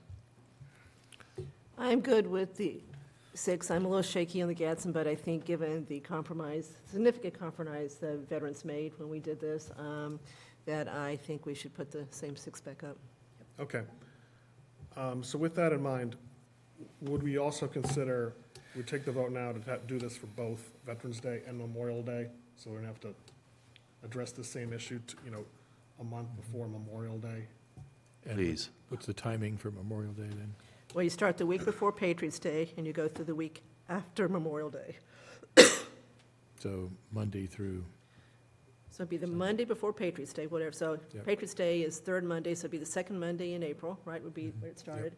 And then, I don't know, Memorial Day is the last Monday, so you go one more Monday after that. So Memorial Day is the 4th Monday, so it'd be the next Monday after that. okay. Okay, so I think that would be Friday, April 19th, 2024 No, through, you gotta be too late. The Patriots' Day can't be that late. I mean, I thought Patriots Day is April 19th. No, it's the third Monday. No, yeah. Okay. Third Monday. Third Monday? Week before that. Which is the 15th. Okay, so, it's up. Okay, then So I Friday, think you're right, Kathy, the 8th. yeah, Monday, April 8th Yep. through And 1, 2, 3, 4, so Memorial Day's the 27th? Tuesday, April 28th. Oh, No, no, you gotta you go, go- so Memorial Day Yeah, is May Friday, 27th. May 20, So then you're gonna go to the next Friday, which, May, or next Week Monday, which would be after June Memorial Day. 2nd. June 2nd. okay.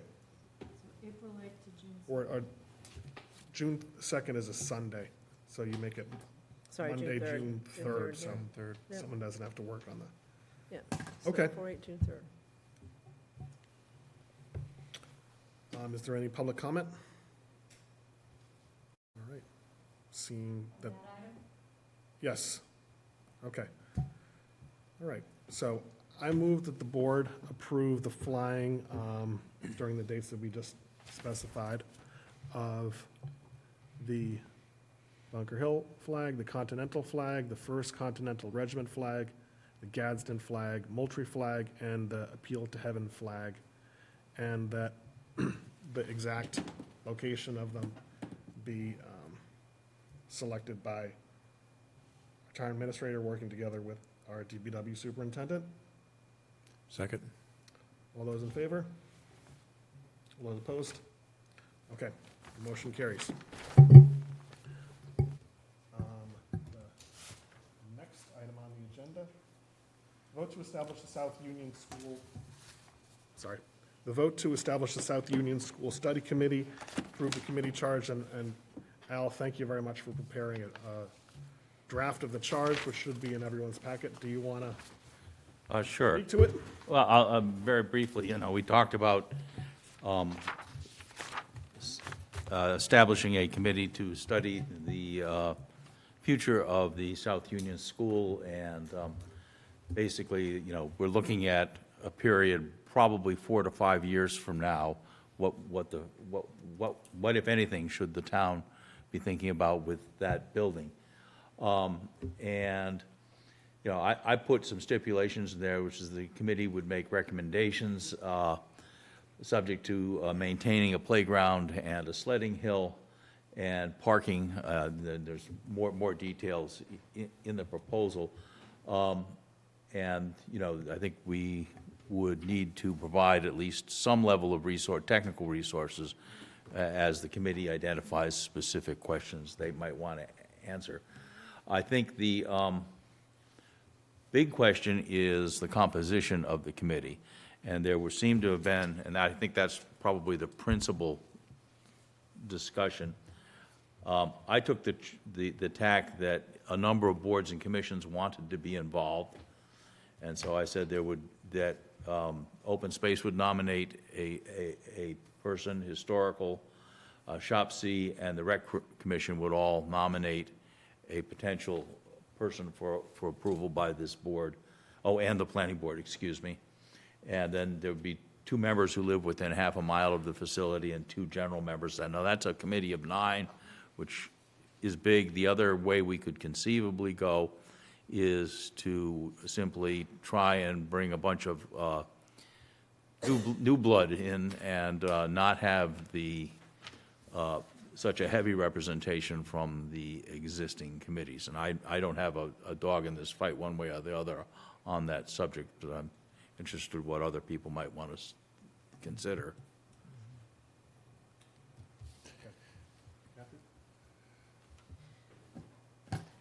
I've gotten to the point that I think we should not do 9-member committees anymore. It's just really hard to keep them going and get enough people to come. So I would rather have 7 than 9 if I had my druthers. But more importantly, more big picture, I just don't know if this is the right next step. I still think the decision that's going to inform everything is what happens to Finn School. And until we know that, which is about 18 months away, I don't know whether this committee can be that productive. If you don't know that Finn is going to be open or not, I think that they may be looking at things that won't be relevant if Finn closes. So I hate to waste people's time, but I'm not against this. I'm just saying, I don't know if this is the right, I know the neighborhood wants this, so I hear that. Clearly, the neighborhood wants to keep this building. I think we're probably headed toward that direction in some form or fashion. But until you know what Finn's going to be used for, I think that, they will come up with suggestions that won't be relevant if Finn closes. Well, I think. In fact, the supposition here is, what do we do if the building is surplus to our need? Yeah. Which implies, that Finn Finn closes. becomes a municipal facility. If the building isn't surplus to our needs, then we have, I think, a different set of discussions. And so I think, again, I don't have a dog in this fight. I drafted it, but I have no pride of authorship. Yes, I'm not helping very much. Marguerite? Can I listen to everyone else and then come back? All right. Here's what I was going to, also, thank you very much for preparing the draft here. I didn't catch up to you when you prepared the first draft that that you had sent to me, but I think that, I don't look at this as a committee that is going to go into a lot of technical detail and things like that, other than that, I think the couple takeaways from our prior discussion of it were that there's other boards and committees that want to be heard on this. So I also wrestled with, I initially thought, why not just have a whole completely at-large board? But I think that it does make sense to have the 4 committees that you listed here. I don't know why planning board would need to be a board that would recommend I know that they have a role in the MBTA Communities Act, but this is really something more about, I don't know, for lack of a better term, like a pie in the sky committee of a committee that would be thinking a little bit outside the box. What type of alternative uses for the space, would be attractive to the community, enjoy public support, and then even if there are things that are kind of outside the box, then that's something where, because the next step that we had discussed before was a feasibility study, having a professional look at, okay, could you convert this building to this type of use or that type of use? And the report that this committee could generate about some of the things that Mr. Palmer talked about, some of the more outside the box ideas that you could use the building for. Those are things that we could then give to someone doing a feasibility study and saying, can you, provide some basic feedback on, are these things feasible, right? If you wanted to turn it into a different type of recreation space. And I like the fact that you put in the, 4 to 5 year span, because that's realistic and, hopefully sends a message that there's nothing drastic that's going to be happening with this property, anytime in the near term until, based on the conversation we had with John Perrin, I think he made a good suggestion of, why don't you first settle up on what's going on with the Neary School and in the future, how that impacts the future space needs of the town. And I also thought that in terms of the deliverable that we would want would be a report on, I'm just throwing this out there, what types of alternative uses for the building would be attractive to the community and enjoy public support. And then you could also have this committee charged with holding at least one public forum where you would hold it, public safety building, et cetera, one time where you would have an opportunity to hear from people that aren't on the committee. Sam? Can I opine? Yes, of course. I agree with Kathy's comments that the Finn decision is a critical one, and that 9 committee members is unwieldy. On the other hand, I don't think the Finn decision is necessarily a deal breaker in terms of the next steps here, in the sense that, for example, this committee could actually look at two scenarios. One, if Finn is repurposed, what do we do? And second, if Finn isn't repurposed, what do we do? And that's not necessarily perfect, but I think that could provide some useful guidance going forward. So that, to me, does not preclude the committee being helpful under those two scenarios, and maybe there's another one there, but at least limit the scope of the possibilities here. Second, the committee composition, I think that this is something that is going to need broad support at town meeting eventually. And I think broader support is better. Related point is I've gotten feedback from a few folks in the neighborhood since they came in, and there's been a suggestion that the neighborhood wants to basically have the committee made up of all people from the neighborhood, which I think is a great way to get local feedback. On the other hand, I could envision a process that proceeded from that the neighborhood comes up with a wonderful plan, but the rest of the town doesn't support it for whatever reason. So I think the ultimate goal is to find a solution that you can get approval at town meeting for. So I wouldn't necessarily discourage the neighborhood from forming their own ad hoc committee, for example, and coming up with suggestions, but it seems to me the real thrust needs to be something that is broadly based, that can generate sufficiently wide support that town meeting approves whatever they come up with. And so that, for me at least, says that this is the right committee to focus on. I think we could make some progress over the next year or so with the two scenarios relative to Finn. And at least that could open up other issues that maybe we don't understand or anticipate now. It could be instructive at least, and might not be ready for a final decision at the end of a year or so with this group. So I think it's worth proceeding in this direction at So least. if you went from instead of a 9-member board committee to a 7-member, and also it'd probably take forever to seat a 9-member. Yep. What changes would you make to the composition? I think forgive me, Mimi, will you be greatly offended if we don't have a planning board member? Yes. Okay.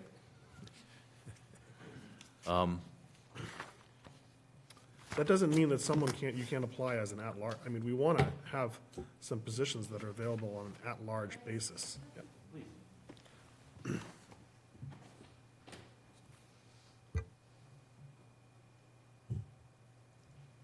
Mimi Luttrell, Chair of the Planning Board.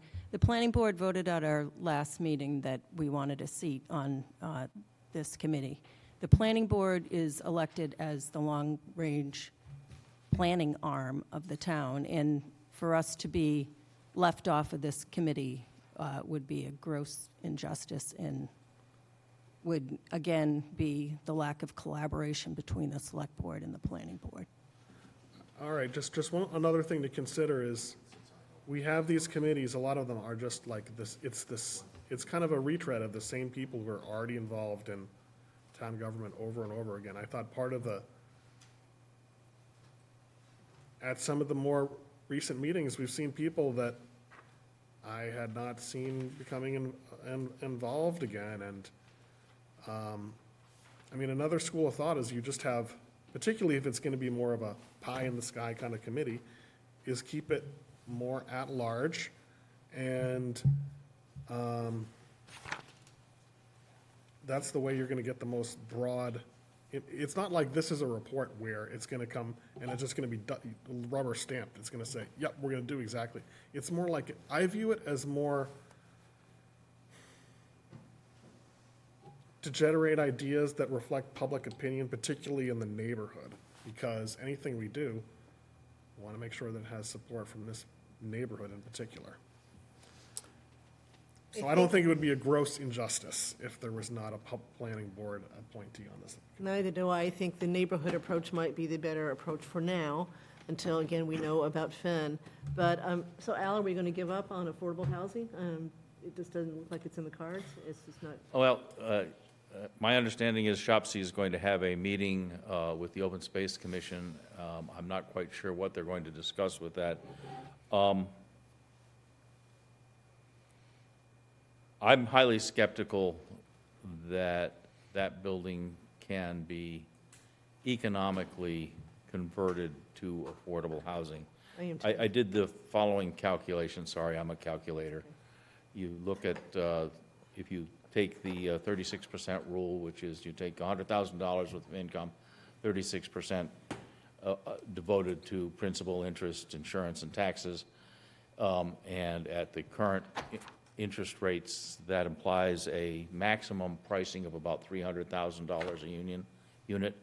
At 4%, it's about $400,000. And you're not going to get more than 6 units, and maybe not that, out of that building. So that's, at best, $2.4 million plus $1 million that we have in the Affordable Housing Trust monies. And a building that I think we would be, I'm probably wildly optimistic, could be renovated for $300 a square foot, and it's over 10,000 square foot. And the numbers are just awfully dicey.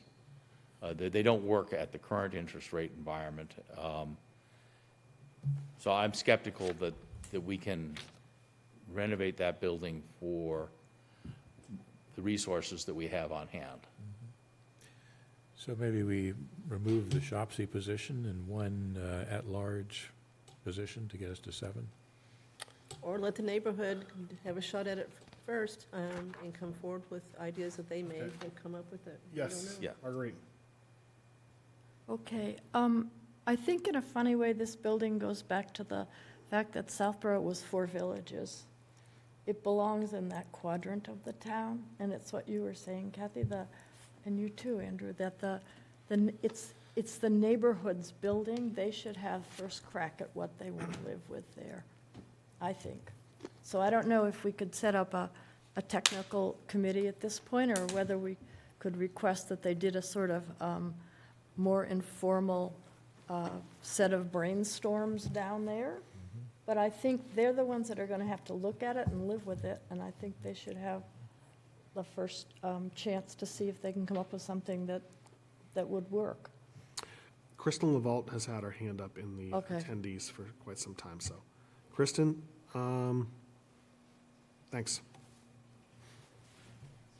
Hey, can you hear me okay? Yes. Okay, I've been taking notes as I've been going. So just a couple things. Initially, when we started this talk, Mr. Hamilton, Ms. Cook said, they don't really have a dog in this fight, and the committee is pie in the sky. I don't think that's true. I think you guys definitely have a dog in this fight. Like, this is essential to, many decisions as we move forward. And of course, I recognize what you're saying about the decisions around Finn's school being imperative, NERI, to how we proceed forward. I couldn't support this committee more. I don't like to call it pie in the sky. I don't think these are going to be people who are blue skying stuff. That's impossible.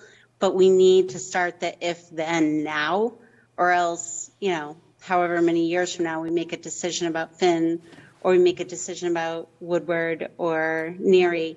We don't want to start this discussion then. So I think this is a really important committee. I disagree that we don't need the representation that we've talked about today. I think I agree with you. I know 9 sounds aspirational, but as mentioned last week, this is one committee where everyone wants to get behind. So perhaps if you're concerned about the 9, then you make some of those commission memberships voluntary. So if we don't put someone forward, that's fine, but I don't think that's going to be the problem.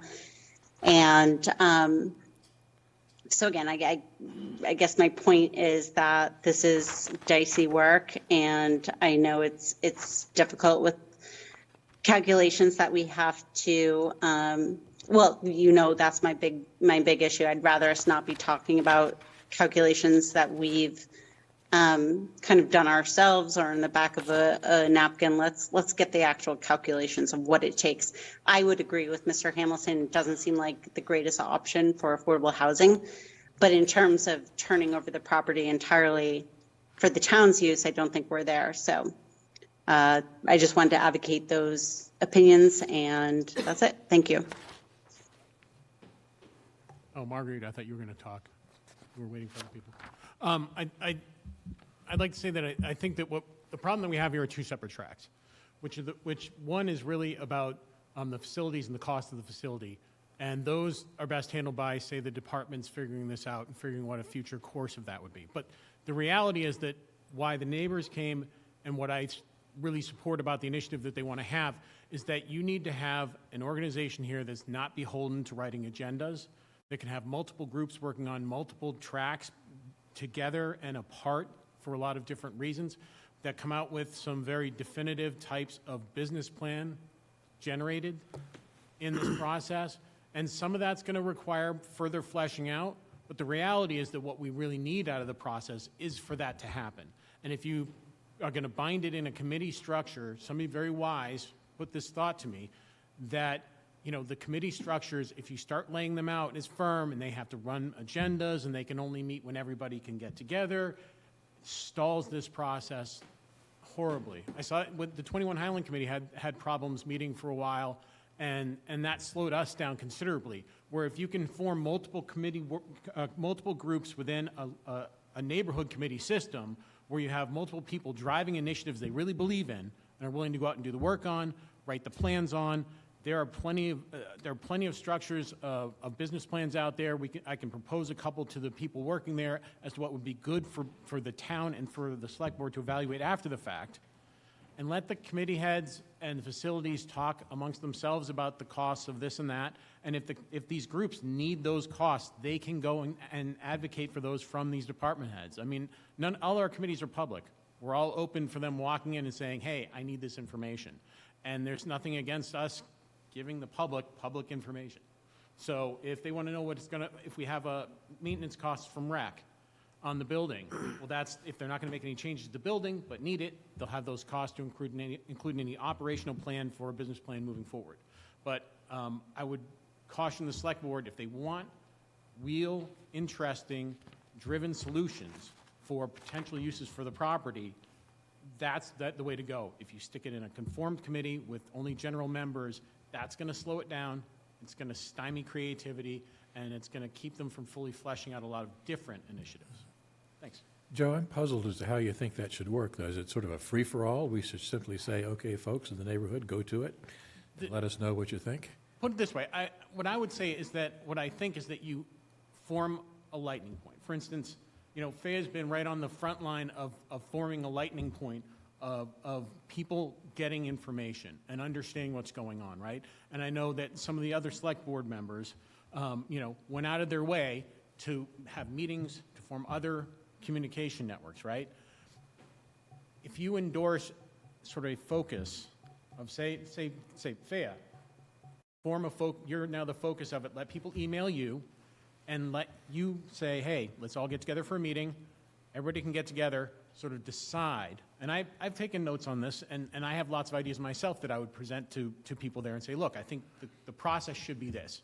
Let's get ideas on the table, let's get our costs and operations on the table, then go in modular form and figure out which ones everybody wants to work on, and let the people break up, and the people that are passionate about the ideas that they're working on will get a finished product done. Because that's the way things get hauled across the line. You know this. All of you have been on this board. I mean, you always have to find the right people to haul it across the line. Well, when people want to haul it across the line and they're motivated, right? Right now they're motivated. Use the motivation to say, look, if you want something different on that property, you want to put a project forward, get it done. You have a year to make a plan. They did the same thing at business school when I was there. I wrote plenty of business plans when I was over at Babson, because that's what they wanted you to do. You were supposed to write business plans, and part of it is starting with your idea, generating your numbers, doing your research. It's all out there to be done. And it doesn't have to be 100% solid. It just has to be 100% generally in the ballpark. And that's what needs to be done.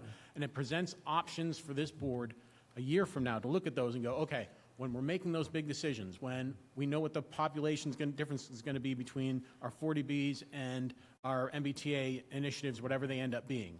What my position is, but if the town goes forward with that, I understand that there are lots of functional changes and decisions that are going to have to be made, and all of you are going to have to endorse what decisions you're going to follow and want to be made. This gives some options for that property. As I said, I'm interested in it supporting itself. As a capital guy, I see this property and I say it's a beautiful piece of property for that piece of town, for those people, and anything that can support it and add value to that community is what they should be aiming for. And it's not just them. Some of these ideas will add for the entire community, right? if you put a pool there, or you put any sort of field complex, or anything, any of these sorts of ideas that generate some revenue but provide assets for the town, that's important for all of us. And I think that that's worth exploring. Yep.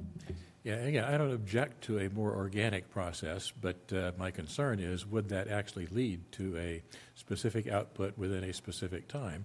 And there's certainly some chance that it would, but I think we take a chance if we do that. We're 100% right. It's a gamble. Yeah.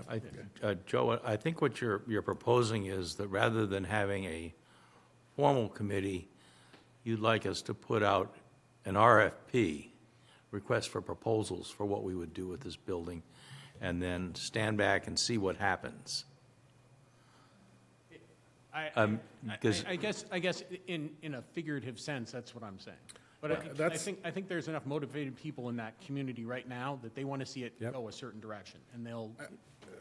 So to that point, I mean, when we first started talking about this, that's what I had in mind, is we would put out an RFP. Ultimately, that's where the rubber is going to hit the road, unless the town is going to do all the development work. But the RFP that I had in mind was just focused on affordable housing, and then, as we got more into it, I mean, Joe, in particular, you wanted us to look at option, and you were on the other committee, was to look at options beyond just affordable housing. So I think that I would prefer to keep it, in terms of what the committee's deliverable would be, pretty, I'm saying pie in the sky to mean, not to demand, formal business plans. Flexible, Yeah, basically. just some really, ideas, and if it turns out that they're not practical, that they're too expensive, we're gonna learn that pretty soon, but, I could just see 7 or 9 people going all in different directions. You've got open space with their charge. Think about the working committee for the park. Yep. How hard that was. It was too big and it was hard. And you knew exactly what you were trying to accomplish too. It's not like you were given choices, you're trying to do a So park. I think one of the things is to keep the time limit on this short. So this expires on June 30th. I think that's a good outer limit on how long it could go. 24. Yes, Yeah. yes. Hi, I'm Thea. I live in the neighborhood, and I think that there's if we have a timeline, if we have a little support, if we have the right group of people, I think we're going to be able to organize something that's usable and functional. And if we can't, if we go, okay, we totally failed, I think that is, I don't think that's possible, but I'm very tired, I'm sorry. I do think that just having something that is sort of supported by you all will really help, because then it won't become like a bunch of neighbors with big ideas squabbling. It'll be like, we have a goal, we have a timeline, we've got these people from these boards, and we could even have a neighborhood core committee and then go visit the planning board and go visit the open space, and make sure, treat them like stakeholders, treat them like, everybody's got an opinion. We could start a Google Doc and get ideas and wheedle it down from there, but make sure that it's aiming towards something. Because I'm an action-based person. I'm really the information person. I don't even know if I'd be on the committee, but I don't think anyone in my neighborhood, I don't want people in my neighborhood to just be sitting around talking about their feelings. We want to make sure we're doing something productive. I think that's the goal of the committee, and I think that's what my neighbors and I want. And if there's 2 of us on the committee, that's lovely. If there's 1 of us on the committee, I think that's lovely. But I just feel like having the support that you all would offer, with the timeline and maybe a technical advisor, if that's not now, after the Finn decision, it would be the same process. I think my group would be happy just to make sure that we're heading somewhere, and that eventually we're able to pitch in and help. Okay, so there's 3 hands raised in the audience Grant Farrington, Kristen Laval, who I know she's already spoken once, and Kevin Miller. So Grant, I think your hand was up first. Do you want to speak? Hi, can you hear me? Yes. Hi, Grant Farrington, member of Historical Commission, speaking in my private capacity. I just want to bring up a technical point on the composition of the committee. The last 2 points on it are that there shall be 2 members who live within a half mile of the property and that there shall be 2 at-large members. I've seen a good amount of charges in town, and I've never seen a committee charge that limits the potential membership based on geography. And that seemed to me to be a potential issue. I support the residents of the neighborhood, and it seems to me that there's no shortage of potential volunteers from the neighborhood. But I don't think that that should be codified in the charge for the committee. The property is a town property. We're all residents of the town, and it will ultimately be a town decision. So, if there are going to be at-large members, I think that they should be, from the town at large and not be, required to live within half mile or another arbitrary designation within that kind of district line. And I think also, given the shortage of volunteers in town government already, that artificially restricting where someone can live, in order to volunteer for a committee could prove to be problematic. So if the committee charge goes forward and is up for a vote tonight, I would request that that be changed in some way to be at-large members more generally, and then obviously if the select board wants to appoint people from the committee or from the neighborhood to the committee, then they're welcome to do so. Thank you. Thanks. Mr. Miller?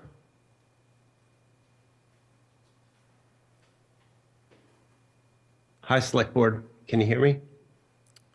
Grant, Yes. Can you please put your hand down? Because I see it's still, okay, thank you. There you go.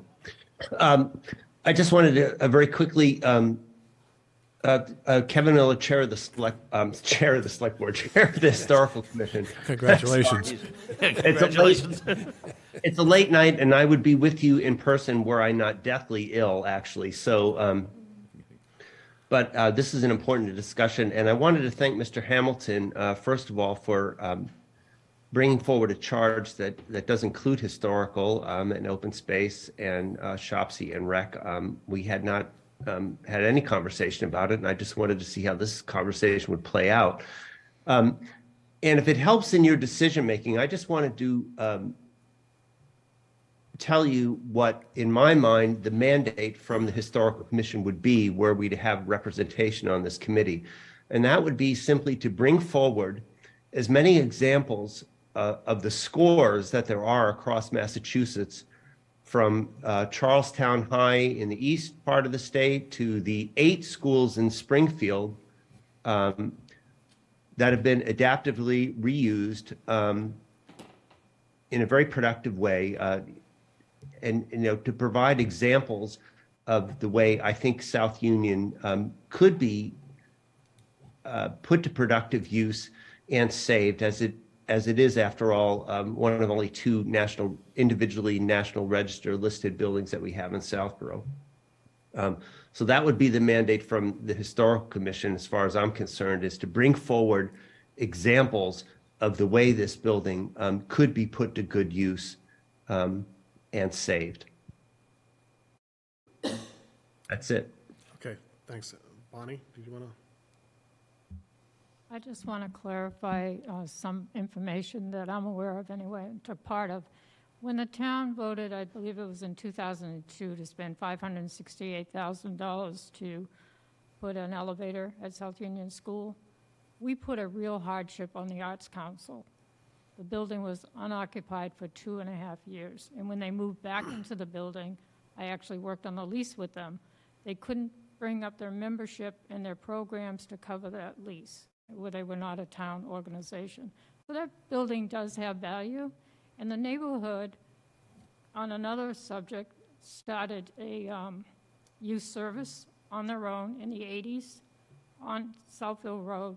So neighborhood input, whether it's sidewalk committee, road safety committees, don't fiddle with Mass Highway, we stopped the crossover from Middle Road to Middle Road. The neighborhood can present what they think is valuable to them to a committee. Neighborhoods have great input, and I think if there's a neighborhood down there interested in that building, they can provide their feedback to that committee. Thank you.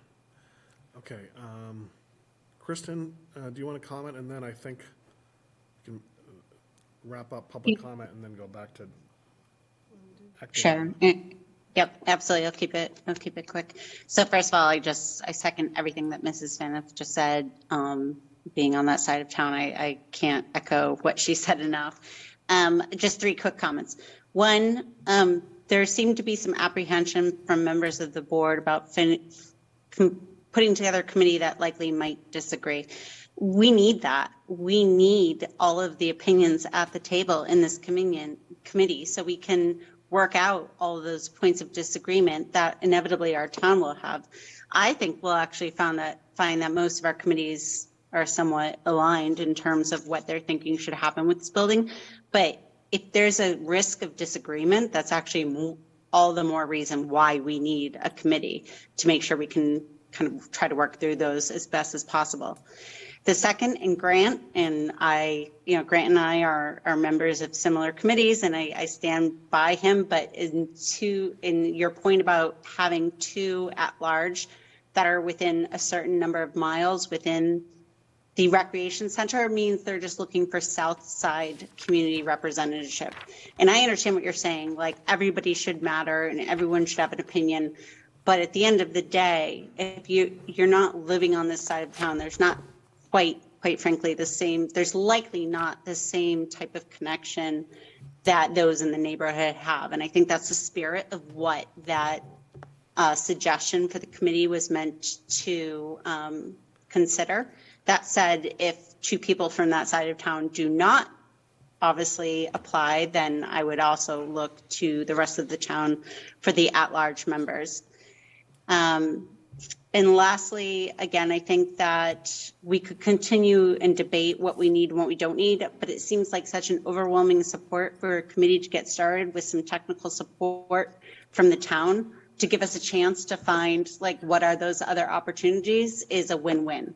If you have people willing to volunteer the time to start thinking about what if we give up Finn? What if we decide to rebuild Nary? What if we get Woodward? Like we need to start thinking about that now. And if you have a group of individuals who are willing to do that, then why wouldn't we move forward with that charge?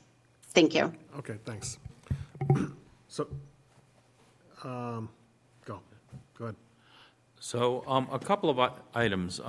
Grant, to your point, we put qualifiers on committee memberships all the time. For example, in our Tricentennial Committee, we've said that we want to have at least 1 veteran. That's a qualifier as much as living within a particular area. So I'm comfortable with that. Others may not be. I am too. The other thing, so the most fundamental thing I think we have to decide is whether we want to go the formal committee route, which is subject to all the rules of committee membership, wonderful as they are, so that it then becomes a formal thing, or do we want to step back and say, bring us your ideas, and that's, the request for proposal. And in that particular case, it's really leaving it up to whoever is out there that is interested in coming up with an idea for the use of that building. We have time if we fall on, one of the things that people, I think, in government are afraid of is failing. And I started and failed 2 businesses before I succeeded at one. If we fail by 6:30 next year, that's not a disaster. We dust ourselves off and try it again. So I can go either way, but I think that's the most fundamental decision we have to make is do we simply say, perhaps we say to Faya, why doesn't your neighborhood come up with an idea for what you'd like to see there and tell us what your idea is and what you think it's going to cost, and understanding that you're going to have to compete with all of the other worthy ideas that are out there. And believe me, there are lots of people who want to spend money in this town. that might be a perfectly reasonable way to proceed. Here's my suggestion. I think I come down on, let's continue to proceed with forming the committee, because it is a pain in the rear end, okay? This whole committee structure, you have to comply with the open meeting law, you have to post all your agendas 48 hours before you have a meeting, you have to keep minutes, you have to approve the minutes. But we can provide some support in that regard. And I think if you have a combination of some representatives of particular committees plus at large, so here's what I'm going to propose.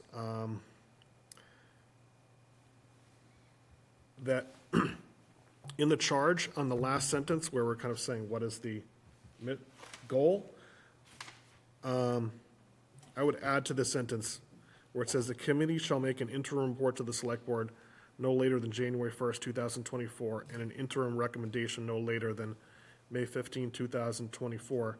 I would say concerning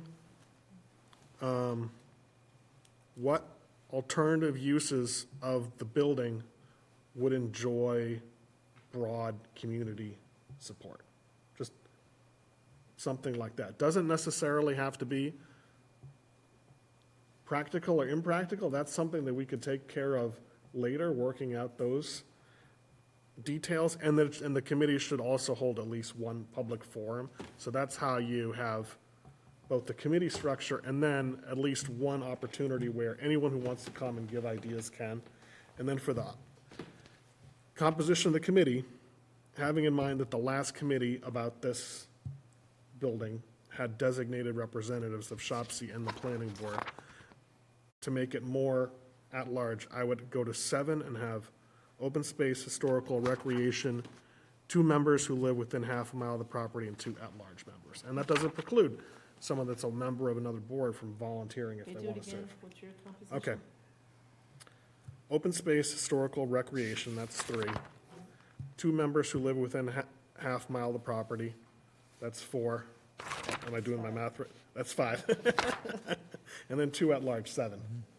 I have to count with my fingers still. Yeah. Maybe I'm missing a step here, but I thought it was a discussion between supporting the neighborhood, like what Fi had said and what Joe had said, supporting the neighborhood and sort of doing more brainstorming about what could be done with that site, and saying, we, the select board, support you in doing that. What can we do to help? And then the question is, do we hold off on a formal committee, or do we have it going parallel? Because I personally think that these stakeholders will be good, but they will not solve the problem, because No, I'm I not don't even think looking the to solve the solution- problem, just to, Well, I sort of was, I guess, I don't know. But I think there has to be a use for that building that the neighborhood likes and the town accepts. I do not see it yet. I don't think it's going to be recreation. I don't think it's going to be affordable housing. I don't think it's going to be just the use of open space. I think it needs some creative minds who live there, so they're invested in it, to go away for a while and to talk to each other and to come up with some other. so, and this has that. Another thing, on a 7-member committee, you can have a group of 3 people talk amongst each other and generate an idea to come back. It's when you bring in the 4th person, or you have the group of the 3 that starts talking to the other members that you. See, I run into think an that open might meeting law. constrain the process in a way that's not helpful. So then, in terms of the next step, we could just do nothing, and then about a committee charge, and then have a neighborhood group say, you guys organize yourselves and come back to us. I mean, another way of doing that is just having a public forum, but I think that this is a good approach of, you have a committee charge, and charged with having one public forum.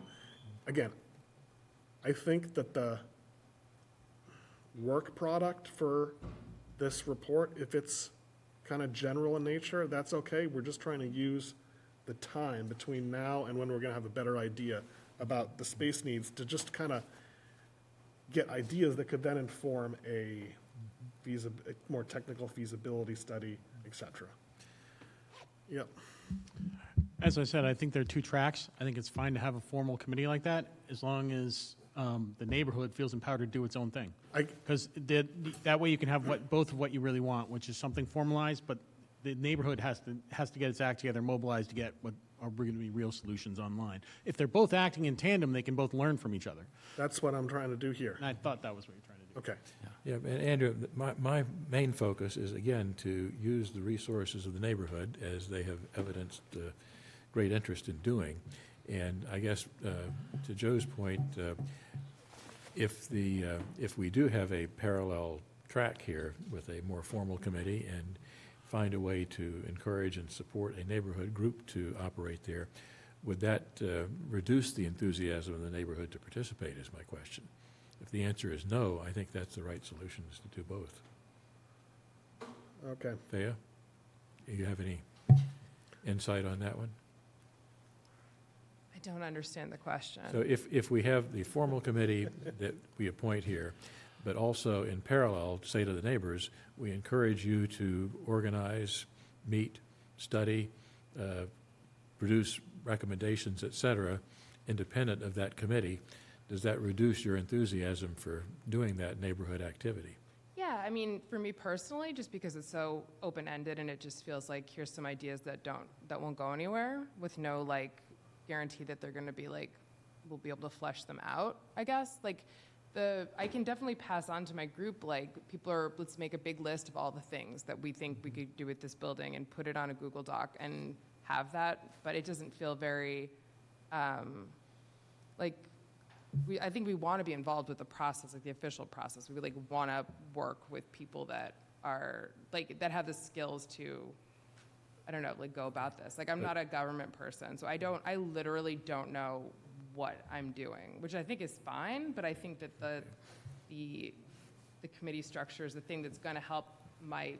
But if we did that formally, for example, is it, I'm trying to understand, I guess, what you think ought to happen. Are you suggesting that we ought to have a 7-member, 9-member committee of only neighborhood people? No. Okay. I was Committee, that's a structured committee. Okay. I think that's what Andrew's suggesting here, Yeah. then. okay. I guess I just don't know what the parallel track would be, except the Oh. committee asking for the neighborhood to put input or something. Yeah, I thought it was a more organic process that you were suggesting, that the neighborhood would by itself organize and come up with a structure, a process, a recommendation, without a, quote, formal town committee approach that limits your ability in terms of open meeting laws and all those kind of things. I don't know the distinctions of those, honestly, until you just said it. I'm like, they both sound really hard, but like organizing something on our own is, I think that's why I'm here, because we wanted a committee to be formed with members of our neighborhood That's what we're representatives. trying to do. So that's what I think Andrew has proposed. Yeah. Okay, I misunderstood, sorry. Okay. So, Andrew, I support what you're suggesting. Okay, there's some nodding of heads. Me too. All right. How about this? Let me make one suggestion. Okay. Charges can be changed, Yes. and, we can start a committee, and then, in fact, it's quite common for a committee to then review their charges and say, well, what we really thought we wanted to do was this. Can we just change our charge to be that?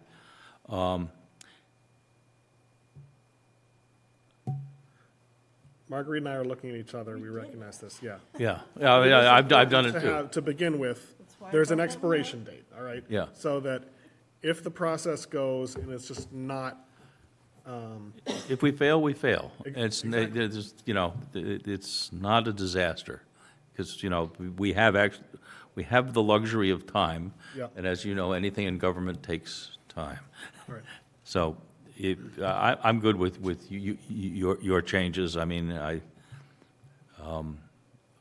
think there's a role for planning, but, quite frankly, the members of the planning board are going to have their hands full for There's the not next going to be a year. select board representative on this committee either. No.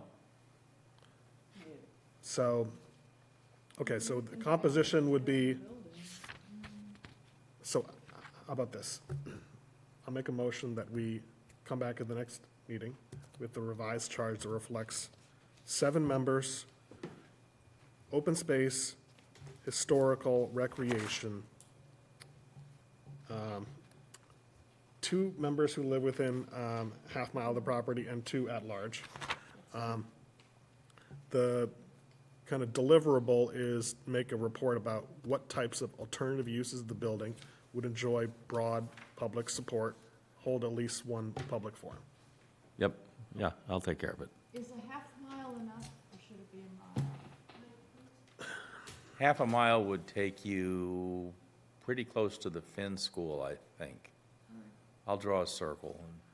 I think we're going to get some people that meet that criteria, and if not, then, we'll just Well, then we'll go to Plan to B. the criteria.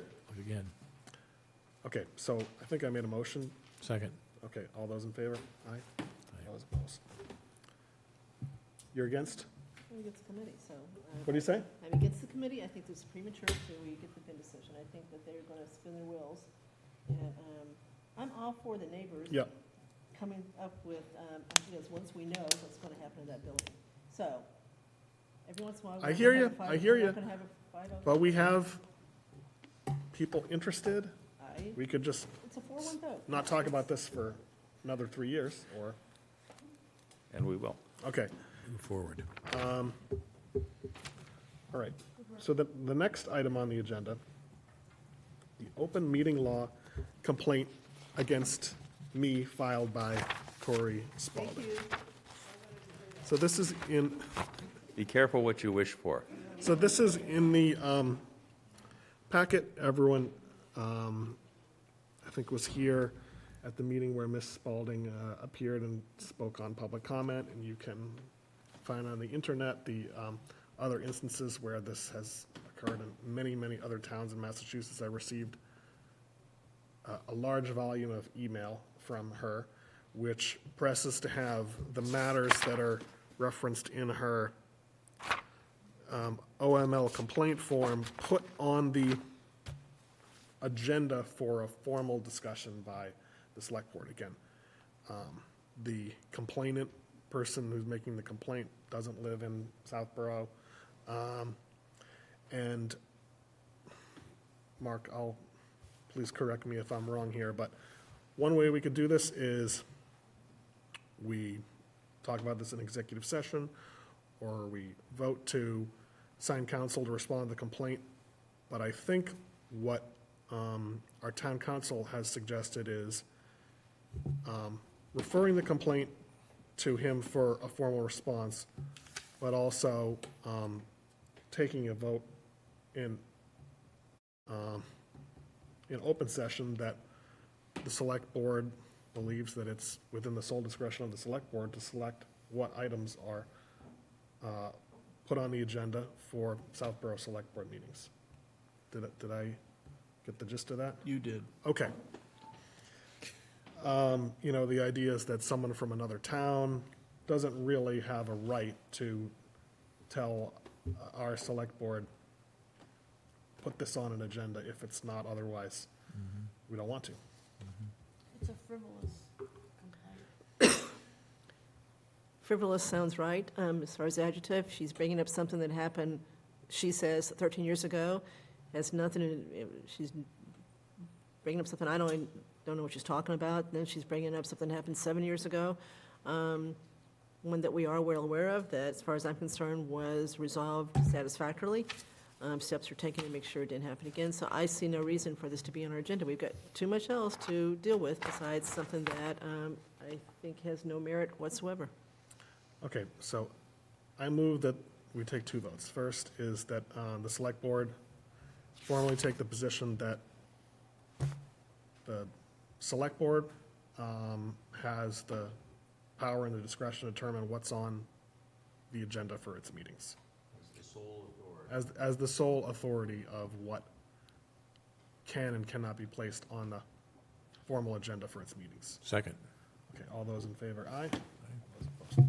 And the second would be that the board vote to refer the open meeting law complaint filed by Corey Spalding to our town council for a response. Second. All those in favor? All those opposed. Okay. Final item on the agenda is public comment. ironically. And seeing no public comment, I move that we adjourn our meeting. Second. All those in favor? That was fast, Al.